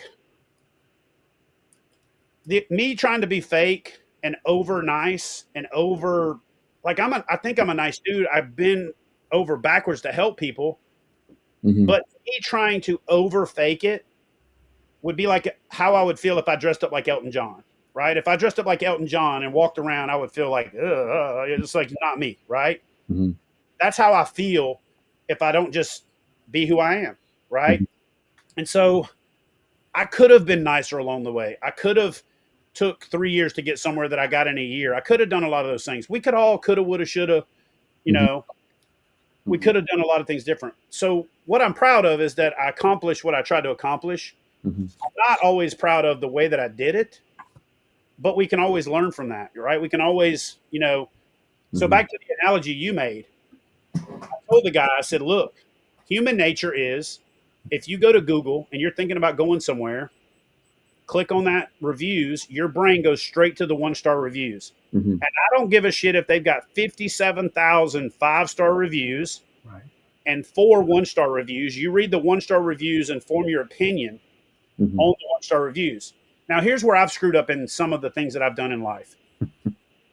I've had people that don't, nice. I've had people that don't do what they're supposed to do. With the W-9 and some other things that administratively they're supposed to do. And then when they go out and say, KBF hasn't paid me, and then we go look it up and find out they did something wrong, I don't go out and blast them. I work it out behind the scenes. But those same people don't go out and go, hey, guys, just want to let y'all know, last week when I was shitting on KBF, it was my fault, blah, blah. They just don't. See, I've never heard you come out and say, like, you've blamed anyone else. Like, when people talk about that stuff, talk about not getting paid, I've never heard you come out and say, like, well, this is why. Like, you've never threw anyone else under the bus. And I never would. And in last year, and towards the end of the year, when some of the sponsors weren't getting paid, Amazon had some employees on strike, and there was some other bigger picture stuff that I didn't take the time to explain. And I explained to this one gentleman, look, I am waiting to pay this money out when I get paid by my sponsors. Well, you should have paid out. it was overpayment. It wasn't like the Yeah. entry fee amount. It was overpayment. This is where I've always gotten myself in trouble Yeah. with guaranteeing more money. The one thing that I can also say is that I am the only series that has ever put over 100%. And for several years, it was 150, 160, 170, 180% of what people paid in entry fees that was paid back out. And so for the 5 year or 4 years that I paid out Dakota Lithium Double Up or Dakota Lithium Lunker Bucks, which was $6,000 and $7,000 an event, which was on top of entry fees, nobody complained. Mm-hmm. When I paid out the $100,000 of added money during the national championship, which, by the way, you can argue with me all you want to, that was the powder keg moment for competitive kayak fishing. Nobody complained. When I paid out $20,000 over the top in 3 or 4 different events, when I pay out $40,000 at the 10, which, by the way, didn't come out of any entry fees until 2 years ago, didn't come out of anybody's anything other than memberships and sponsorships. And when I spent $60,000 and $70,000 making a TV show to grow the national championship, and I put other anglers on TV more than I put myself. By the way, the show was my show. I took that shine and shined it on other anglers to grow the sport. To me, when I look back at that and I get the 1-star reviews, the difference is I also read the 5-star reviews. And for me, where I don't get sucked into the negative is that I'm not human nature, where your human nature is to go read the 1-star reviews. I also, by virtue of being the organization and being the guy that shoulders it, I get to read the 5-star reviews. I get the call on the way home. Hey man, I didn't win a nickel, but I had the best time of my life. Hey man, I appreciate you for doing what you're doing because the KBF insert thing here is my family reunion. Hey man, I've made lifelong friends because of this event, so thanks for putting it on. So even though when I do screw up and it happens, and the reason I told the story about the people who go out and blast you and they were wrong is that when you do, then when you screw up and you actually have a payout problem, you make all those other stories true, right? So that's on me, and I don't go out and throw other people under the bus. I've had sponsors back out on me and not pay me, and I paid it. Like I footed the bill for it. One of the first ones I ever did, I did a big bass sponsorship with a company, and I paid out $19,000 in big bass payouts. And then at the end of the year, they stiffed me. Not one time have I ever publicly gone out and bashed that company. I've had other companies that committed, signed a contract. You know, we paid out payments. We did all these other things. They don't pay me. I eat it. I bite my tongue. I lean into it. I work harder, and I just move on. And again, I'm not breaking my arm, pat myself on the back. What I'm saying is, it was rough to do what I did, and I did it like a dumbass because I kept trying to put more into it than I was getting out of it because I was just obsessed with this community. I was obsessed with inspiring and motivating people, but I think I just did it wrong. I wish I would have just stayed focused on the video content creation, the storytelling, the inspirational stuff, because ultimately I ended up becoming the damn sheriff of kayak fishing, and it wasn't what I signed up for. I did it because I was good at it in the beginning, and nobody else would do it, so I did it, and then it turned into people just kept on. Oh, we needed this. We started with the onlines, and that's all I ever really wanted to do because it was fun. Dude, we need to do a live tournament. I don't want to do a live tournament. So by 2012, they convinced me to do a live tournament. We do it. It's successful. Oh, we got to do another one.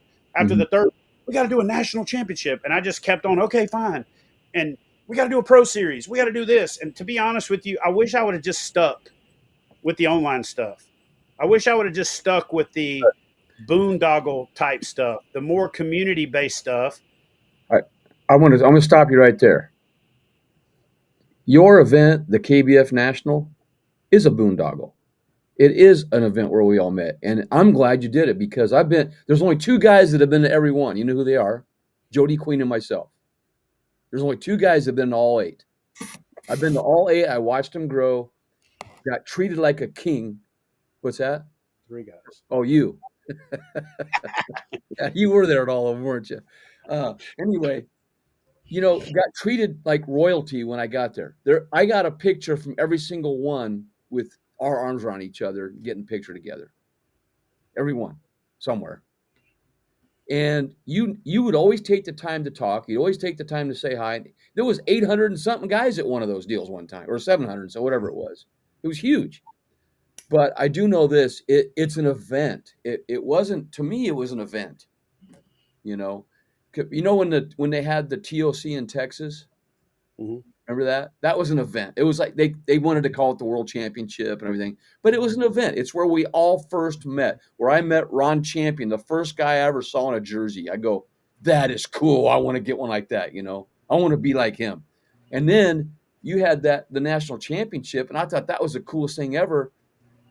And I go to it, and it was like the boondoggle. It was where everybody met, but at the same time, there was a tournament. But man, I met some cool people there, and we would have never had those friendships if you wouldn't have done that, Chad. Just remember that. You So, know what's funny? I was watching the Super Bowl, and when I say what I'm about to say, I am not comparing myself to Tom Brady. mhm, What I'm saying is Tom Brady said something I could relate to. yeah, So one of the announcers asked Tom Brady about the Super Bowls that he won versus the Super Bowls that he lost and all this other stuff, and he goes, "What do you remember the most?" Um, and I said he said I remember the losses. yeah. And I remember that. I the other remember you said that. announcer, the other announcer didn't play football, so he didn't really kind of know what he was talking about. Yeah, So I will tell you a fundamental, defining moment in my life that I remember that happened 3 or 4 years ago that started me down this path to changing directions, starting to shut the trail down, starting to change the national championship, strained my relationship in my previous marriage because we had different visions for where the brand should go, yeah. different visions for what the community should be.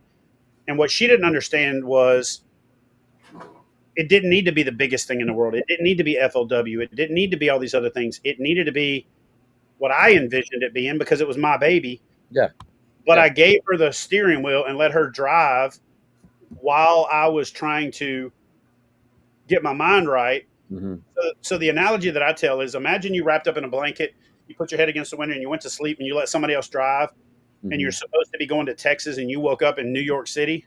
That's what happened to me is I literally took a break and said, whew.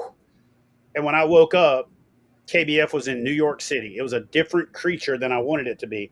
So Yeah. here's the defining moment. This is the comparison thing to Tom Brady. With all of the thousands of accolades and the people patting me on the back and saying, dude, this is awesome.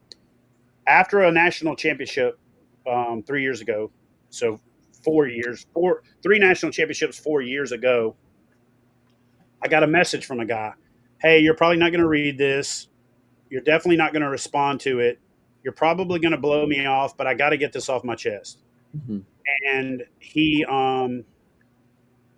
wrote out how disappointed he was in the kayak bass fishing national championship experience because he said my main goal when I started the year out was to qualify for the national championship, and my main goal in qualifying for the national championship was meeting you and shaking your hand.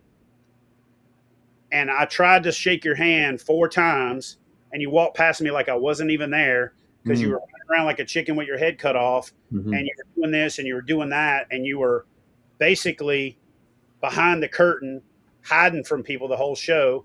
What he didn't realize was I was back there doing, but he was right Yeah, because I set this expectation by you seeing the videos that we had put out before that I'm out in the crowd, I'm mingling, it's a yeah, community thing all together. And for that national championship, which is the Shreveport National Championship, which is the video picture on the thumbnail that you used, yeah. which was the first overwhelming national championship.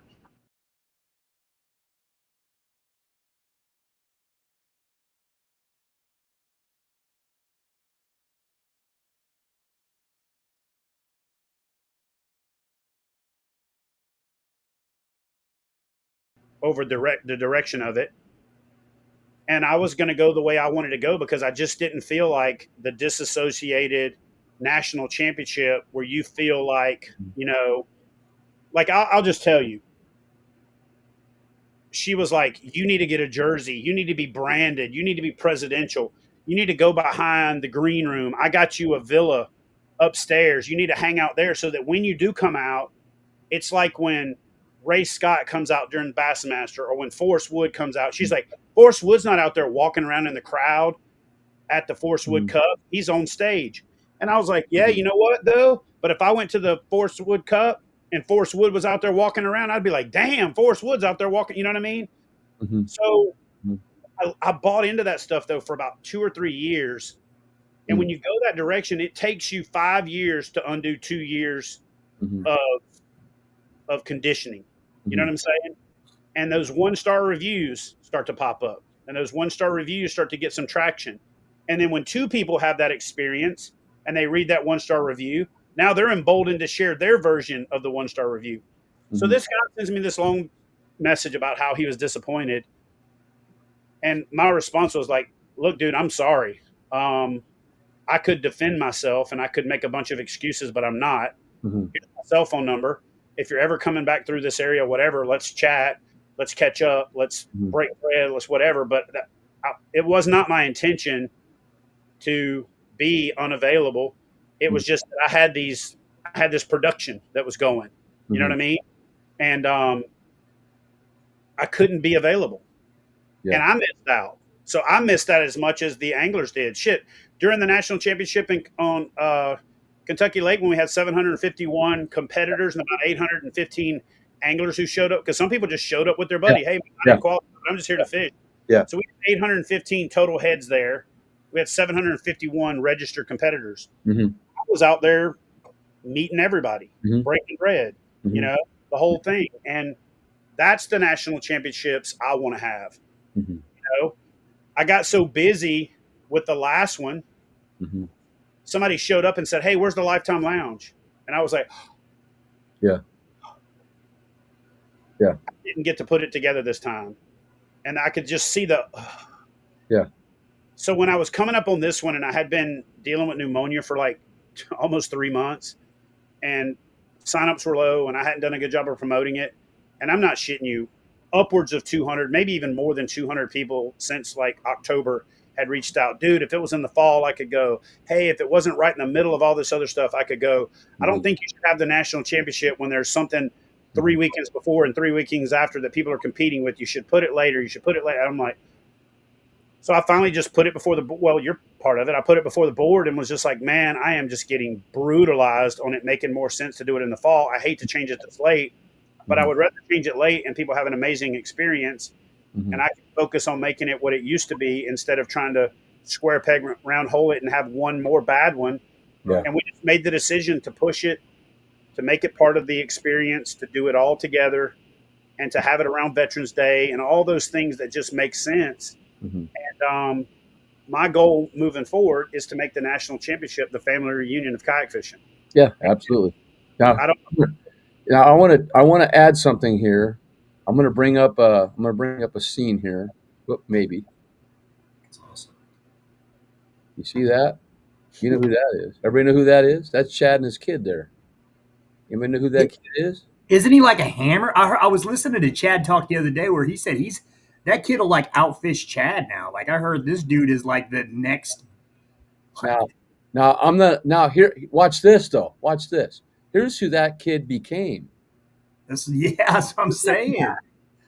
And we had him on the other day, Chad, and I'm going to tell you something. That dude is one intelligent young man and very respectful and genuine and authentic, just like you. And I just think he's great. And he's built. The guy's like an expert. It looks like at putting stuff together there. And you had a great interview with him and so forth. But that to me, you're a great dad too, man. I mean, think about that. And to me, that mean I saw those pictures, and that meant more than anything, right there. So I don't mean to mess things up here or whatever, but I just want to let you know that I just respect you so much for him and what he's become. Isn't Yeah. that So cool? let me speak on that a little bit. Yeah, yeah, And I pushed that kid so hard when he was little, yeah. um, that by the time he was 13 or 14, he was burnt out on me. He was burnt Uh out on huh. told what to do, Yeah. getting up at 4 o'clock in the morning, fishing until 10 o'clock at night. Yeah. So as much as I'm proud of what I did with him and I created this monster, you know, I I'll tell you when I realized the level of sophistication and genius he's become is he comes down from Tennessee when he was still living in Tennessee when I first moved to Alabama. And we're fishing and he's filming. And I said something about a pattern thing. And he goes, well, he's like, not that it's my place, but I think you should do this and this and this. And here's why, and this and this and this. And I was like, what? So I did it. I was like, it made sense. So I did it and I started catching fish. I look over and he's got this like shitting grin on his face. And so then I started trying to get him to get in front of the camera. He's like, no, I'm not getting in front of the camera. I'm like, give me the camera. I'll film. No, I'm not getting in front of the camera. So finally, I'm just like, start putting GoPros on your boat so we can get the third party view of you filming so we can do the whole behind the scenes thing. Yeah. So then we get towards the end of the day and I'm like, here, put the camera down. Let's fish. We fish. He catches a few fish. Then hey, dude, check out this. So then he starts to get the bug for seeing himself catching fish on camera. And he's like, but can we afford for me to not be behind the camera? I'm like, yeah, dude, we can. And probably the blessing and in disguise of me getting pneumonia and I've literally been flat of my back 2 out of the last 3 months. Man. It's the least amount of fishing. I fished one time this year and it's 42 days into the year. Normally by this time of the year, I got 40 days on the water, right? I pride myself on fishing when other people don't. So while I'm sick, he's like, hey, if we can't film anything, can I go fishing? I'm like, sure. And he's texting me pictures after picture after picture. New Year's Day, he catches 106 3/4 inches and has got like a freaking 8-pounder, a 6.5, 4 or 5 fives. And a guy calls me who's fishing a tournament on that same lake. And he's like, yeah, we ran into your son out here at the boat ramp and we're all licking our wounds because we didn't catch anything. We're like, how'd you do? He's like, I smashed him. And we're like, shut up. Then he breaks out a scale and shows us that he caught 25 pounds. And we're like, well, you can show anything on the scale. He's like, well, I got them all on video. They're like, damn. So, okay. And that video just came out a couple days ago because he's been so focused on continuing to fish and working. And he's like me. He's a workaholic. But here's the cautionary tale. I almost pushed him too hard to the point where I burned him out. And then we butted heads like every dad and son. Butted heads, came fisticuffs when he was like 18. He moved out for a year with his buddy, did the whole thing, calls me up. Hey, you got any openings for videographers? I'm like, dude, we're up here with video. I mean, I can't do like an entry level. He sends me a reel. And I'm like, damn, who did that? I did. Who shot it? I did. Who edited it? I did. I'm like, what? So I send it to my production company. Check this video out. They're like, damn, who shot that? I'm like, Austin. They're like, Austin who? I said, add VER to it. They're like, what? They're like, Austin who? I'm like, add VER to it. They're like, what are you talking about? Austin who? I'm like, Ver. Finally, I had to explain it. Austin Hoover, my son. They're like, shut the hell up. Who edited it? I'm like, Austin did. Who shot it? Dude. All right, we need to try him out on the shoot. So we try him out on the shoot. And I mean, my video production team is the best in the game. Like you can talk, I can talk smack about it. Yeah. We have put out some of the best content out there, right? It's the crew that Jameson Redding uses now. Jameson was actually a part of the process for me. And he's a very talented videographer in his own right. And, but Austin's one of the best I know, period. The only thing that sucks is he's so damn good in front of the camera that it's not, it's like right now we're such a small company. I really need somebody filming both of us. But the other day, somebody messaged me and said, dude, Austin is becoming a freaking hammer. And I said, dude, Austin's been a hammer since he was 16. He's been a good fisherman his whole life. He was casting a bait caster with both hands when he was 4. He was casting a fly rod with both hands when he was 4. He's been in his own kayak since he was 4. He had 10 years of kayak fishing experience by the time he was 14. Yeah. You know what I mean? He's 25 now and he's been kayak fishing over 22 years. You know, it's like crazy. But he's also been an information sponge because he's been on the water listening in an earbud with me and Jim and Jeff Little and insert the best brains in the game. He's Mm-hmm. been very fortunate. He's walked into booths and listened to me and Mark Zona talk for 30 minutes, and me and Kevin Van Dam talk for 30 minutes, and me and like insert pro fisherman name here, Mm-hmm. getting into these cerebral conversations. He's been riding down the road in the truck with me when I'm talking to Dave Mercer or talking to, whoever, Yeah. and he's a sponge. Yeah. The kid is by far, I would put him up against any angler I know. Oh yeah. Oh, I would too. Yeah. Somebody said you got to bet on an angler to win a tournament and you can't fish it, but you got to bet on another angler. Who you going for? They're like, who you picking? Russ? You picking this guy? You picking this guy? And I get a shitting grin on my face.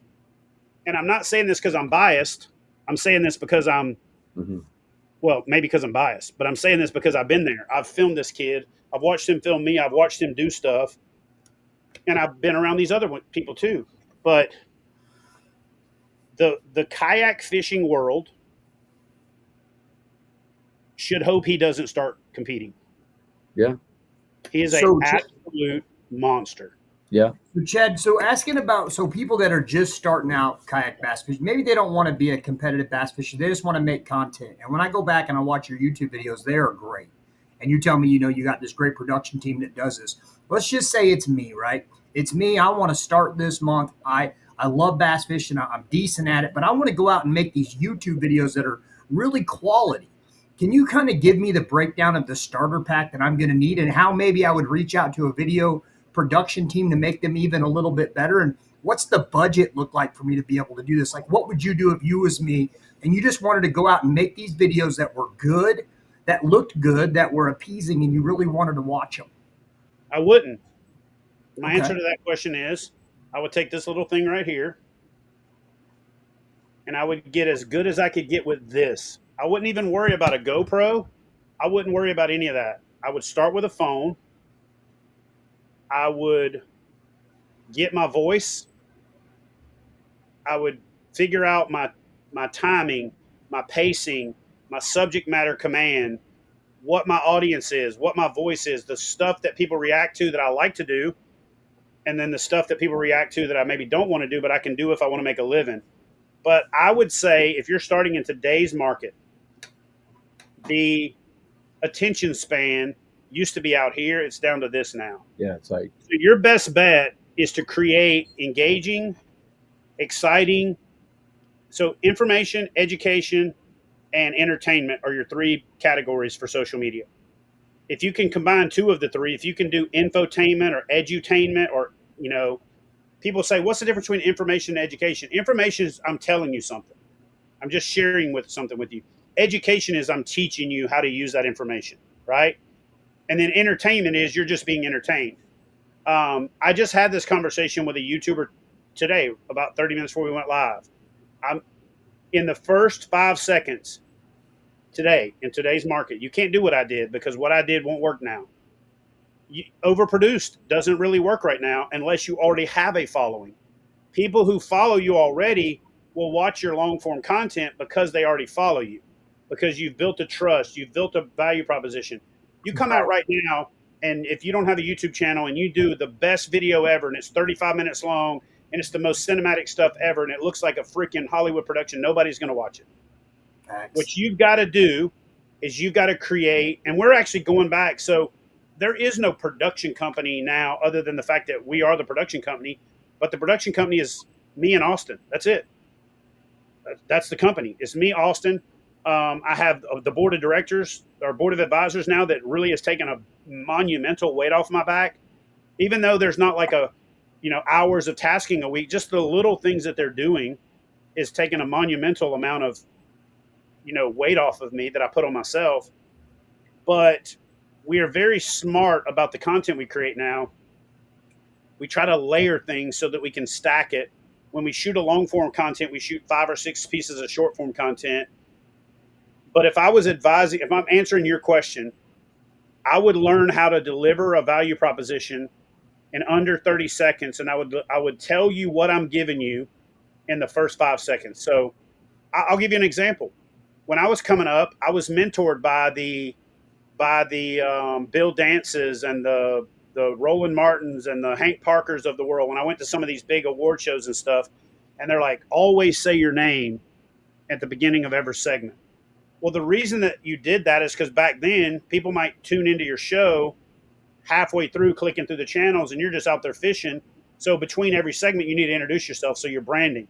Well, now if somebody clicks on your YouTube channel, they already clicked on your damn name. Mm-hmm. So the number one thing I would tell you is don't come up with some clever ass name for your YouTube channel. Name it your name or your name fishing. That's it. Yeah. That's your YouTube channel. You are the brand. It's called YouTube. It should be called Daytube. But on TikTok, on Facebook, on all of it, what you're asking, and let me break this down to the most fundamental, simple piece of content that you need to understand if you want to be a content creator, a professional, a pro staffer, a mentor, whatever you want to be, is people are trading the amount of time it takes to watch your video for what they're going to get out of watching that video. If you can't quantify that value proposition, don't release that piece of content, right? So what are you looking for? Are you looking for information? Are you looking for education? Are you looking for entertainment? So I'm even revamping a lot of my content this year. Tell me you've heard this before. Hey guys, welcome to today's video, blah, blah, blah, blah, blah. And they do their whole spiel and then they go, stay tuned to the end of the video when I'll tell you what you came here for, right? Zero people are doing that anymore. They're either going to scroll to the end or they're going to be like, F this guy, and they're on to the next thing because some more information delivered better is one finger away. They don't have to do anything anymore. They don't even have to poke the finger. It's one thumb swipe. You're gone. Bye. Bye, Felicia. So you've got to hold them, but the way to get them is to tell them what you're giving them right out of the gate. Hey guys, welcome to today's video where I'm going to show you the 5 best ways to use a Senko. And so something we're just about to do is we're going to start giving you the juice up front. We're going to flip the tip. We're going to flip it to the front of the video, give you the payoff and say, hey, hope you enjoyed this tip. If you got value out of it, do us a favor and watch the rest of the video where we show you how to catch them on this technique. Instead of talking about it and then slowly putting B-roll in it, we're just going to give you the juice first and then ask you in exchange for the juice, watch the rest of the video, right? So that's the number one and number 2 thing. The other thing is don't fake it. Like if you watched a lot of my early content, I was the TV voice. Hey guys, welcome to today's video. I'm like, fuck, it's like I'm doing a radio show. Like and I was coached to do all that stuff. And I felt like I was pretty good at it, like coming up with these little catchy ads at the front of the video and all that stuff. And it's like, I watch old stuff and I'm like, oh my God. And I remember one video you did where you have this thing, and it's like if I look back on Chad Hoover videos, it's not the greatest one, I don't think, but it's the one that sticks in my head the most. And you're whistling this dumb song, and you're flipping your little thing around, and I'm like, this is so ridiculous, but I can't stop watching it. Right? Okay. It's here's an idea. What was that thing? What was like a tether? It was the Rode tether. I was literally telling my son, like, this shit holds your shit, but like you can't take it out. Stop. I remember that though. Now, could I make a living making videos on something like that? Absolutely. You can make a living doing anything if you do it right. There is a market and there is somebody for everything. You know what I'm saying? Look at that. Look at that. Yeah. What are you in an inner tube out there, Marty? No, that's off. I got that off Chad's deal, man. Somebody somewhere had that out there, but yeah, we did a deal where I went out and tried to catch a Goliath grouper out of a unicorn floaty, and he was in that thing. So it was like this whole stupid idea to go viral. It actually worked. If you look up Chad Hoover, Fat Man versus Big Fish or something like that, we hooked it up where I cranked the drag all the way down, and the line was cable, so there was no stretch. Huh. So I hook into this like 220-pound Goliath grouper with no drag. The drag is locked completely down, but we tied the reel off to the rod. So if you really know what you're looking for in that video, you're like, this summit knew he was going to flip because how hell did he get back in the kayak and then pull the rod back in? Well, it's because we had a time. I remember that one. We Yes. Yeah, if knew you could tell one piece of software editing, just one thing, one piece of software editing app, if you could only pick one and you could use one for an easy intermediate person that wanted to get into it, what software editing app would you use? I mean, I'll be straight with you right now. In app editing, whether it's YouTube, whether it's Instagram, whether it's um, TikTok, whether it's iMovie on your Mm, on your iPhone or whatever your built-in editing software is, it's really all you need. You don't need to basically do all these crazy transitions and all that. You really just need to do what they call end-to-end editing now. Telling a contiguous story. So basically just line all your clips up and shrink them down to get rid of the bullshit, cut out the profanity, cut out the stuff you don't want on there, cut out the stuff that you're talking just between you and your boys that you want broadcast to the world. And then bada boom, bada bing, That's ship cool. it.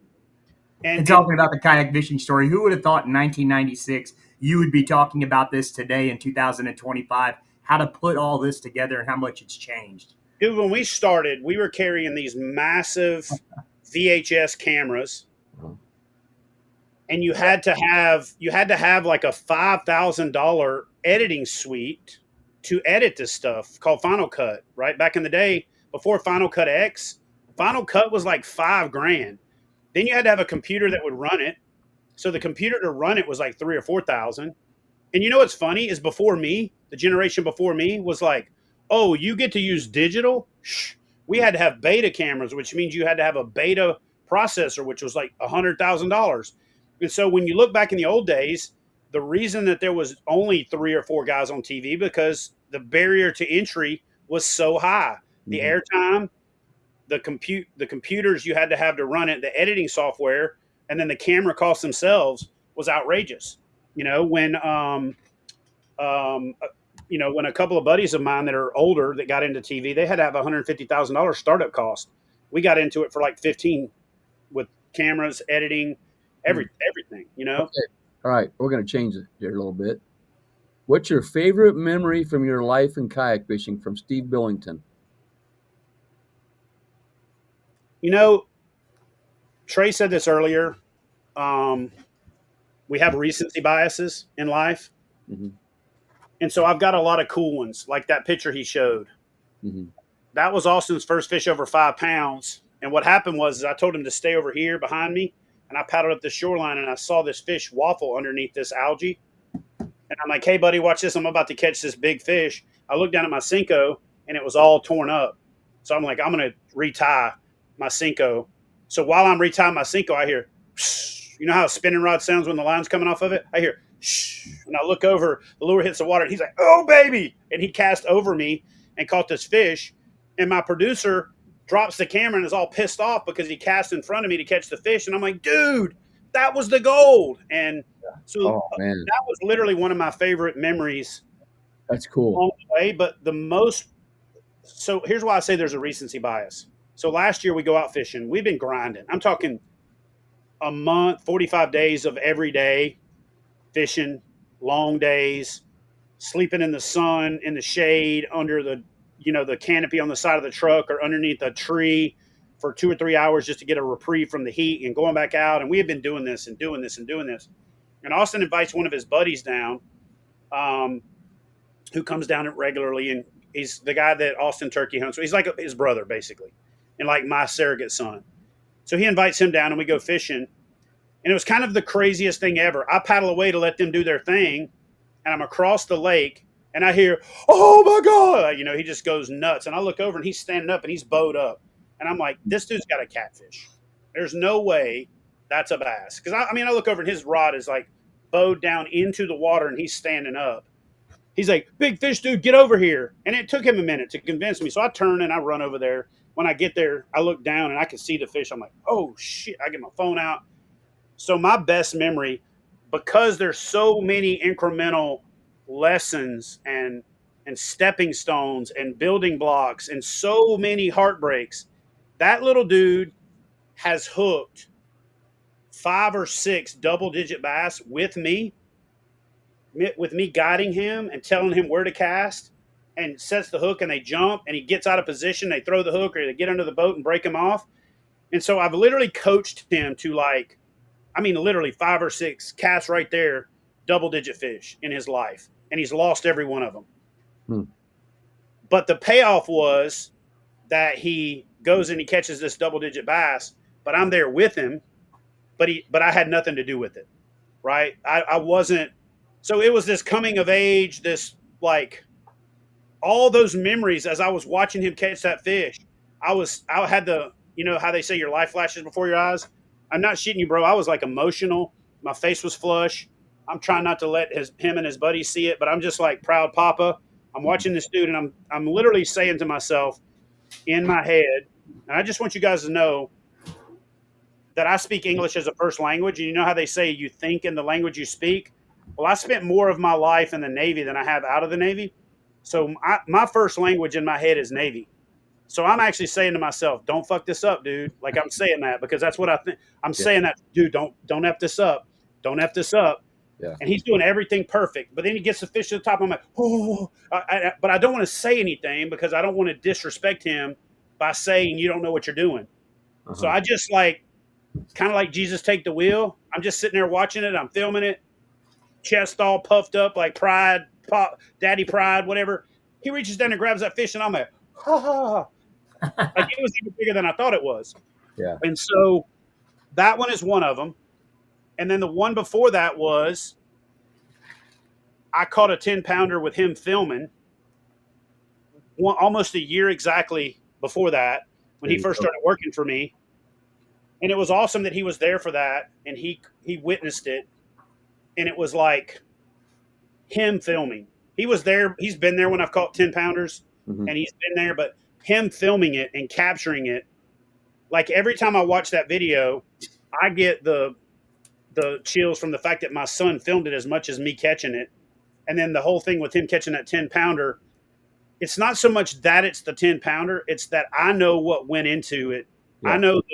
I know the 20 years of close calls and heartbreaks and you know, hours on the water, hours tying knots, hours, you know, reading, listening, editing videos. Yeah, I can relate. I can relate to that, Chad, with our son CJ in the state championship when he raises the net. He's the final guy climbing a ladder, reaches up and holds the net up high. And it wasn't that moment. It was the 17 years before that he spent every day grinding and getting ready. So we all, that's a great way to put it, is that it's not just that moment, but it's all those other moments that culminated to that moment, right? Yeah. Yeah. But did you notice what he said? He said 10-pounders. He said ers. Jack, what's the biggest fish you've ever? What's the biggest bass you ever caught? That's what Jeremy said here. 14.2. Oh man! Damn! You catch that in Texas, Florida? No, South Carolina. The biggest one on video is 13. I've got 2 that I didn't get on video that are 14.2. Both of them. Actually, both of them came from South Carolina. I remember watching that video you did hunting big bass, and I never had a kayak at the time. I would go and do it from the bank, and, like, you made so much sense on, like, the little noises and the shadows, and I was like, I would go to this little local MDC place, and I would try to act like Chad Hoover, and I was like hunting these bass from the bank, and I remember that. So look at this shit. Look at this. We take this kid down to Florida, and he's filming us, and I give him a rod, and I go, "Hey, there's some big old snook over here on the shoreline." He doesn't have any experience fishing for snook, but he fished redfish growing up. So he just goes over there and gets out in front of these snook, makes a couple of adjustments, and catches a 34, 35-inch snook. And, like, you know, it's just so like this fish right here, that's a 10-4. Oh, yeah. You know? Speaking of which, 2 of them. Well, we're gonna give away one of these books tonight, right? Yeah. Yeah. A signed one, you know? Signed. So here we're gonna do one of those right now because we're starting to lose people here because it's getting to be 10 o'clock. I got to clock into work here in a minute. Yeah. So he's gonna sign a book and send it. And so when we give this out, the person who wins it, we got to get your address, send it to me, and I'll get it to Chad. But we got to have a question, Trey. We got to have a question. And I got one. I got it. You got one? Okay. Yeah. Oh, by the way, we got to watch the comments because it's the first person to comment. I bought this book when it first came out, Chad, right away. Right away. So this book has been around the block a few times. All right, so go ahead. Okay. Trey. What's the question? How many kayaks did Chad's buddy at the place where he had the Chad camo? How many did he say he was going to be able to make that night when Chad went in there? Oh, God. Wait, is oh, the right answer how many he said or how many he actually made? yeah, that's right. Okay. There's two answers. There's two answers. Let's go with how many he actually made that I had shipped the first. Okay, the I know first that answer. I know that answer. Anybody have it? Anybody have it? Oh, here we go. 35. Jennifer said 35. Nope, Tanya said 36. I know what it is, but I don't think either one of those is right. it's But close. oh, here it is. Jeff Little, he already has your book. Jeff Little, come on, Little. Don't count, Jeff. Just keep Okay, picking. Jeff, he says you don't count. Sorry. Okay, okay. Here we go. Carol Ferguson said 25, but made 37. Well, that's the correct answer. Yeah. That's So correct who is answer. that? Carol Ferguson. Is it? Spell the name for me. Right there. Caro. Cairo. All right, cool. Cairo. Do you know Cairo? I do. I talked to her like 2 days ago. So Cairo, there's your book. I already started the part, and then I'll write the inscription after I'm off the air because I'm not putting on All right. video. Now, don't give up, you guys. We have one more prize. We have another prize from Steve Billington. We're gonna do one of these deals. It's got the ID personalized, and maybe he'll include the sponsors too. You got sponsors. So, Trey, that was a great question. Here, I get to ask a question now.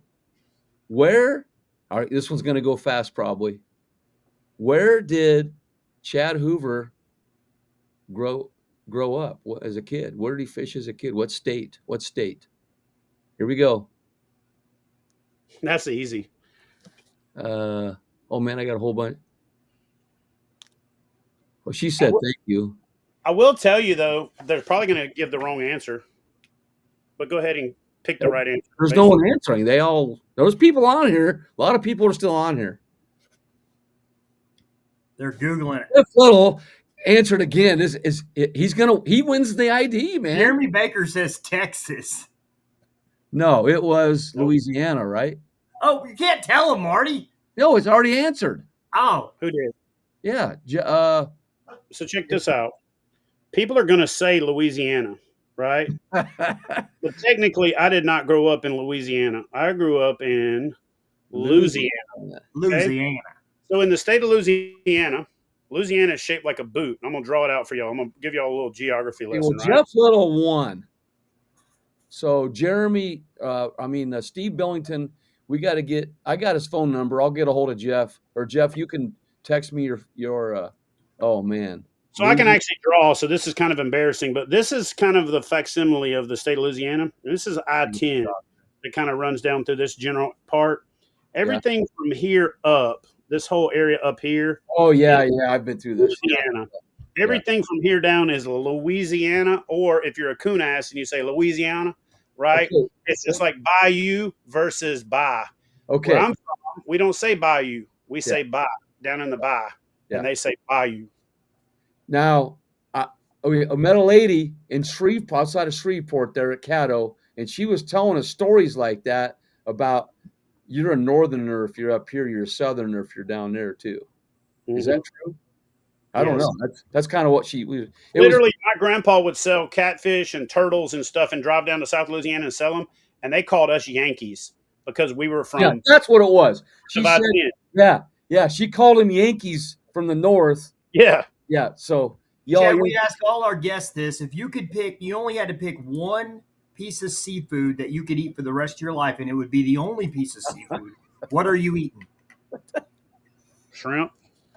Okay, all right. But I'm gonna do it like old Bubba Gump. I'm gonna do boiled shrimp, shrimp etouffee, shrimp, all them shrimps. Yep.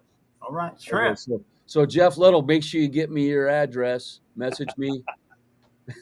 Okay, Chad. That must be an inside joke, but Does anybody know what he's talking about, bro? No.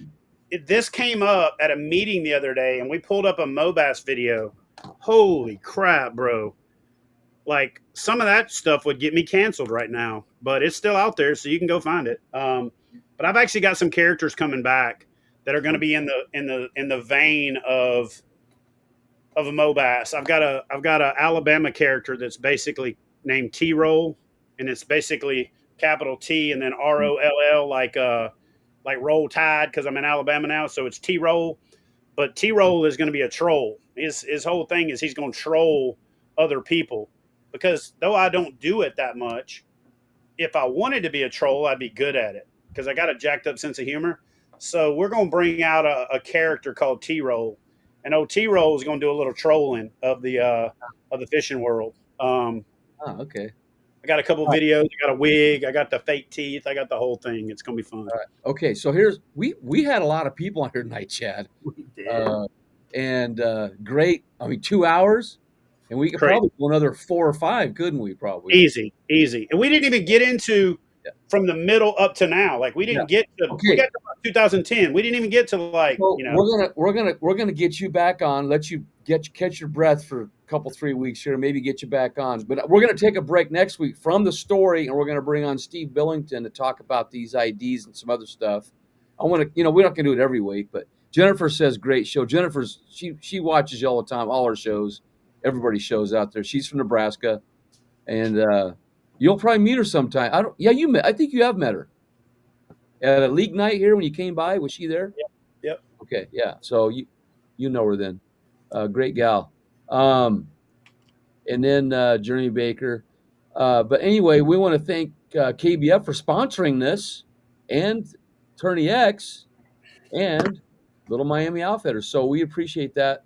And Eugene Darling, by the way, Chad, this Eugene Darling here, if you look, he's got a Nebraska. Somebody's got a Nebraska. I coached that guy in high school, by the way, Nice. in football many years ago. Well, Marty, before we go, I want to thank you for doing this because Yeah. I had this idea similar with the kayak fishing, the movie thing a long time ago that I'm Yeah. going to do later. Yeah. So you're pretty much scripting it for me now because Yeah. you're bringing out these old people and you're having these conversations. There was so much stuff that Dennis Spike said Yeah.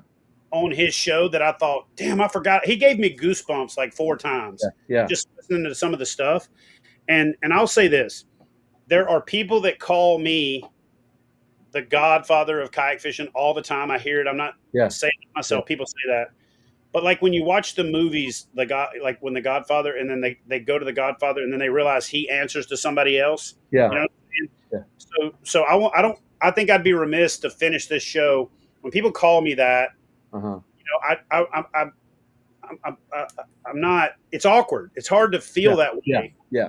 It's just like I still like the quote unquote celebrity thing. Yeah. When people come up to me in public, it's weird to me.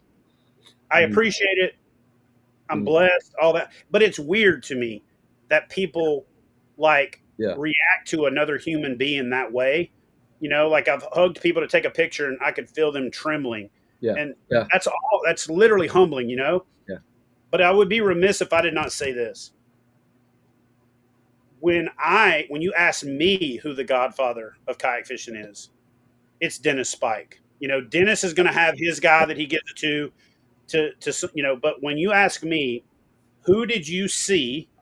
Yeah. Who made you feel that way? Who made you? And I'll tell you this: when I first started working in the space, I would think I'm accomplishing something, and then I would look up, and Dennis Spike's got 3 more covers. Yeah. He's got 8 more giant fish on the kayak, and I'm like, motherfucker. So I always felt like that dude was the standard by which you work. Yeah. And I use that as, I didn't compare myself to him. I just use that as the standard and the motivational, the goal, right? To say that dude is putting in the work. And that's how I want to be seen, as the guy that puts in the work. And so for me, there's probably people before him. He talked about a few, but the 2 people who I feel like are the most instrumental in my career would be Dennis Spike And then unknowingly, Tim Niemeyer, the guy that invented the first sit on top fishing kayak that spurred all of this stuff for us, that was the domino, the first domino in all of the dominoes. Um, and I've also got to give credit where credit's due. I'm going to tell you a name that nobody's ever heard, probably won't know, but there's a gentleman named Harry Longerbeam. Harry Longerbeam was a rep for Confluence Outdoors and Wilderness Systems at the time, and he reached out to me after Corey Ruth had said, "You got to get this guy on the team. He's killing it, whatever." He called me up and he made me an offer to come onto the Wilderness Systems fishing team. And I was like, "Dang, Harry, is that the best you can do?" He said, "Well, I'm going to let you think about it." Thinking I'm going to call back the next day and be like wagging my tail to give it away for free. And I will teach a whole class on this if anybody's interested. But the first sponsorship I was ever offered, I turned it down. And I had been working my ass off for it for like 2 years, 3 years. But when he offered it to me, I didn't feel like it was worth what I was worth, what I was bringing to the table. So I was willing to walk away from the deal. And I said, "No, man, I need this instead." And he let me think about it for a day. And then I let him think about it for 2 days. And then he called me back and was like, "All right, I can make that deal." And I learned the power of no early on. I learned the value of worth early on. And we laughed about it 5 or 6 years later. He told me, he said, "Dude, I was talking about you behind the scenes." He's like, "This little sumbitch had the audacity to tell me no. The rest of these guys are like how you hold a treat up and the dog's jumping? They're all about it. They would have took whatever and this guy told me no." They talked about it at the company, which was crazy. And so right out of the gate, I learned that you have to have the right deal. And if it doesn't feel right there, Journey Baker. Yep. If it doesn't feel right, it isn't. Yeah. Actually, Chad, that actually happened to me 2 days ago. I had somebody call, offer me a deal, and I said no. We say that in the joint. We play pinochle. All money ain't good money.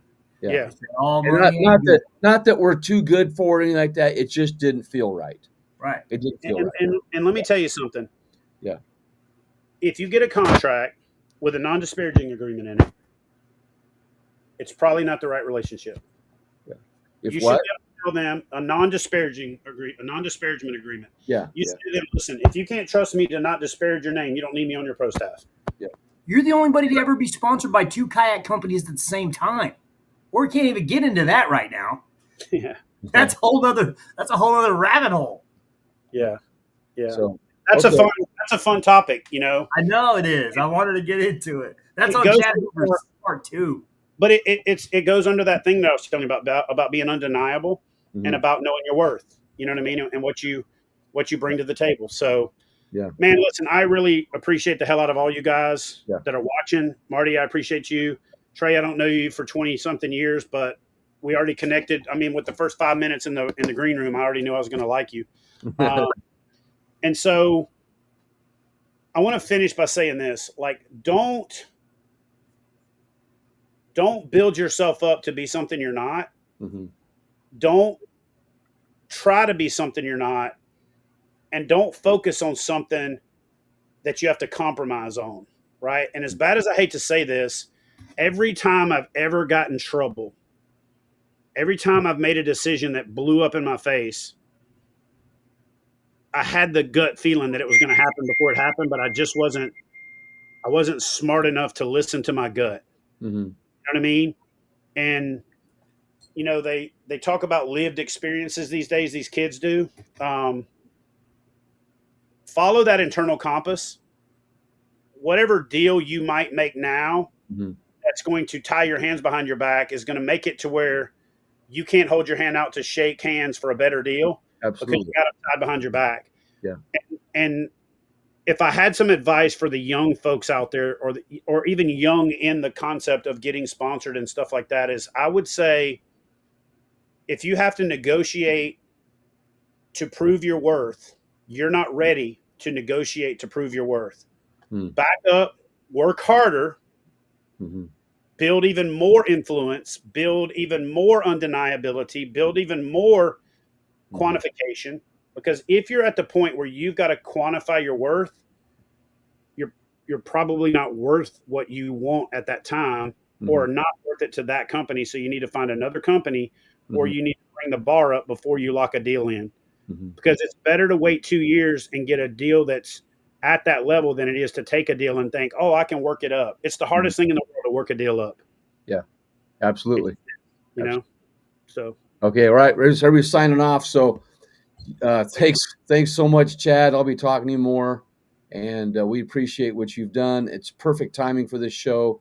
We got it warmed up with Dennis and those guys, and Dee and Jim and you, and so we're going to keep going and keep telling the story. And this is recorded. It'll be on YouTube, and for people to watch in the future. It's long, but guess what? 2 hours isn't long enough for all this.